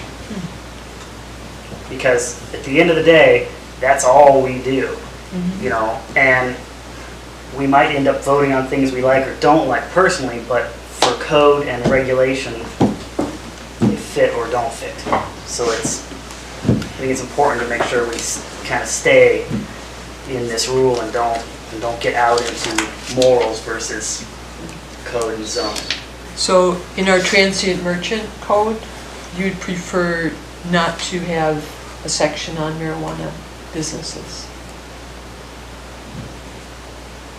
Yeah. And transient merchants. Just let it be. The CUP process. We still have to find out information I don't from. think he's talking about a CUP for that. No. Just allow it. Outright? Yeah. No, Well, you're getting more information on the vendors. I'm just kind of making a blanket statement as we start to move down this road. Like, let's make sure we stay within zoning and don't get off topic. But we do have a section in code on transient merchants. Yeah. And they have very broad, I think that whole section needs a lot of work. But something could be put into that transient merchant section of our Title 15 code that would address how this happens for a marijuana retail property. Does the commission have issues with the shops next to the Tufted Puffin in the central business district? Because if you don't, then you gotta almost look at a transient merchant on a similar lot in a similar manner. Right. So, again, that's where you gotta get away from looking at this specific business and big picture. If you don't have an issue with the gift shop next door to the Tufted Puffin in central business district, then you're gonna have a hard time defending not allowing a transient merchant on Port Avenue. Right, but we received many public comments with concerns about it, so that's. I'm just trying to give you the. That's what brought it up. Yeah, no, yeah. That's a good analogy. Just want to be careful. Well, I think we took care of part of that problem by eliminating outdoor consumption, or as a recommendation. I think that helped. I think the community's speaking is that if we're gonna give a permit for this type of consumption or sale or anything to do with this substance, that we wanna see it one permit, one place. We don't wanna leave it open to any business venture ideas that might broaden that. I think they should have to make it on this one substance. I don't need to have another business carry this business at the moment. I think the community has spoken and has said that if this is going to continue to go through, that we want to see one permit, where it goes, and not leave it open to building a mall of things, of more regulation and leaving it open. I think they can just choose to commit to selling of marijuana. So I think the gentleman's comments about, a site having, possibly one occupation for it, so to speak, is an idea.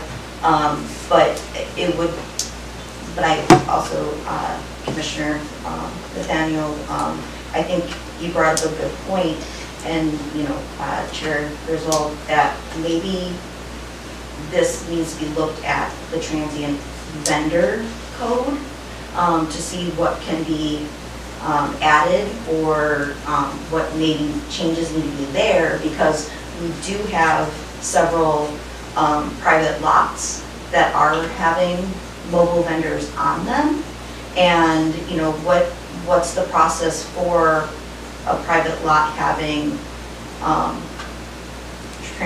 mobile vendors on them, looking at that, and,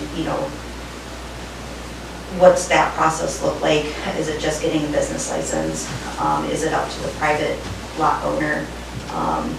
Is there regulations regarding, what the space is, the private lot is used for otherwise? And as far as the businesses that are in the building in the central business district, with the retail outlet, as it is right now, those are currently established businesses that are in there. To my knowledge, they're not mobile vendors. So I think those are kind of two different things as well. Yeah. So, but I think it might be a different look at what mobile merchants, what that code states right now, and doesn't need to have a deeper dive as private lots are coming up having multiple mobile merchants on them.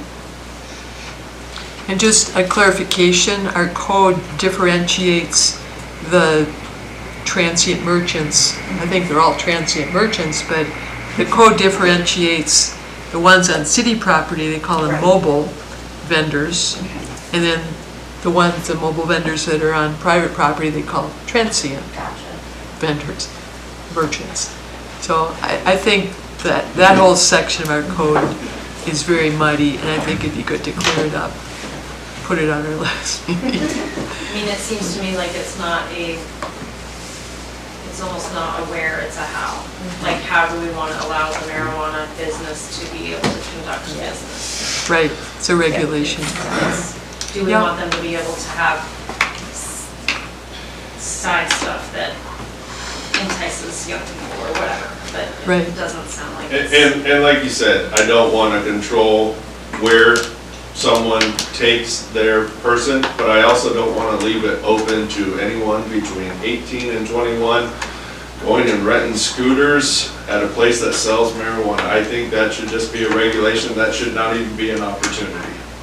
So, I don't think we need to leave the opportunity of the marijuana permit leasing part of his land to unicycles or whatever, it doesn't matter. I don't think at this time we need to open that door. Okay. Chair Griswold? Yes. I have a quick question, because I know certain areas, like places that have liquor store, or not liquor stores, but bars and things like this, the entire place is like considered a licensed premise. So I don't know if all the land is considered the licensed premise, and that might actually default to, you actually always have to have somebody, if it's a bar, then they'd have to be over 21 anyway. And I don't know if the land itself is encompassed upon that. I It's don't not? think so. I mean, I think I follow, like, my place with my license with beer and wine. We have on our permit, we have a red line that goes around the And entire identifies- area that alcohol is allowed. Okay. And that's the licensed premise. But if you had, more land on it, you could do something with it, Yeah, not the like, outside of the line. I mean, some of you guys are aware, like my outdoor patio, it's fenced in because that is the area that I have within AMCO that I'm allowed to have these beverages. But if you're on the other side, you can be there. Okay. You can walk around, I mean, you can, That answers that, thank you. so it's. So the licensed premise Is only within the red line, and just he has part this, of it. and they have the same red lines, Right. these, Yeah, that's good to know. they have the same. Okay. It's a good point. Well, any other input? I know I'm getting kind of tired. I think I'm good. To be continued? Yeah. I guess. I think we'll just have these tidied up so we can get a chance to see these, the Right. charts again, and then we'll clean the rest of those up. I think it's huge. I really like this chart or the land use tables, because you broke it out well, because it breaks out into those 4 areas that you were referring to. You have the cultivation, you have the manufacturing, you have the retail, and then you have the testing, and it makes it very clean, I think, for everybody. And then what we've added to it is, I think, or modified, I think it's gonna work out pretty good. Yeah, hopefully they update the current code before we get going on that. Does the commission have gas to move on to building heights and parking, or would you like to defer that to our? I'm tapping out. They're too Right. big. I'm tapping out. We are Do you want tapped to do like out. that quick little preview on it? or Just because we where- put it on the agenda, we put it in the Introduce it. overview, is just more just to introduce it and see if you had any additional research you'd like us to do over the next few weeks, other than what we've already done. But I think because we're gonna do a full work session, I mean, if you're fine just letting us kind of go through the last work session, and I think we'll probably add more than just these 2. I think the ADUs would be a good conversation to add, and I think there's a couple other ones, but I feel pretty good on our end of kind of providing the information for the next work session. But if there's anything you wanted to add or give direction to, that's why we added it. I was hoping we would get to it, but both of them are too large on top to start now. Right. Exactly. We just never, it's the Charbonneau principle to not run out of topics at a work session. Right. So that's why we're packing them in, but with the discretion to postpone them. So we've spent 3 hours on this topic, and I think it was a very valuable discussion. A lot of public input, good ideas. And for the listening public, if you'd like to provide more comments, you can send them to our Community Development Department, and they'll share them with the commissioners. And we really appreciate having participation. It really helps us in our job. Oh, yeah. Can I bang this gavel? Please. Do it. Okay, I'm going to adjourn the meeting at 9:04.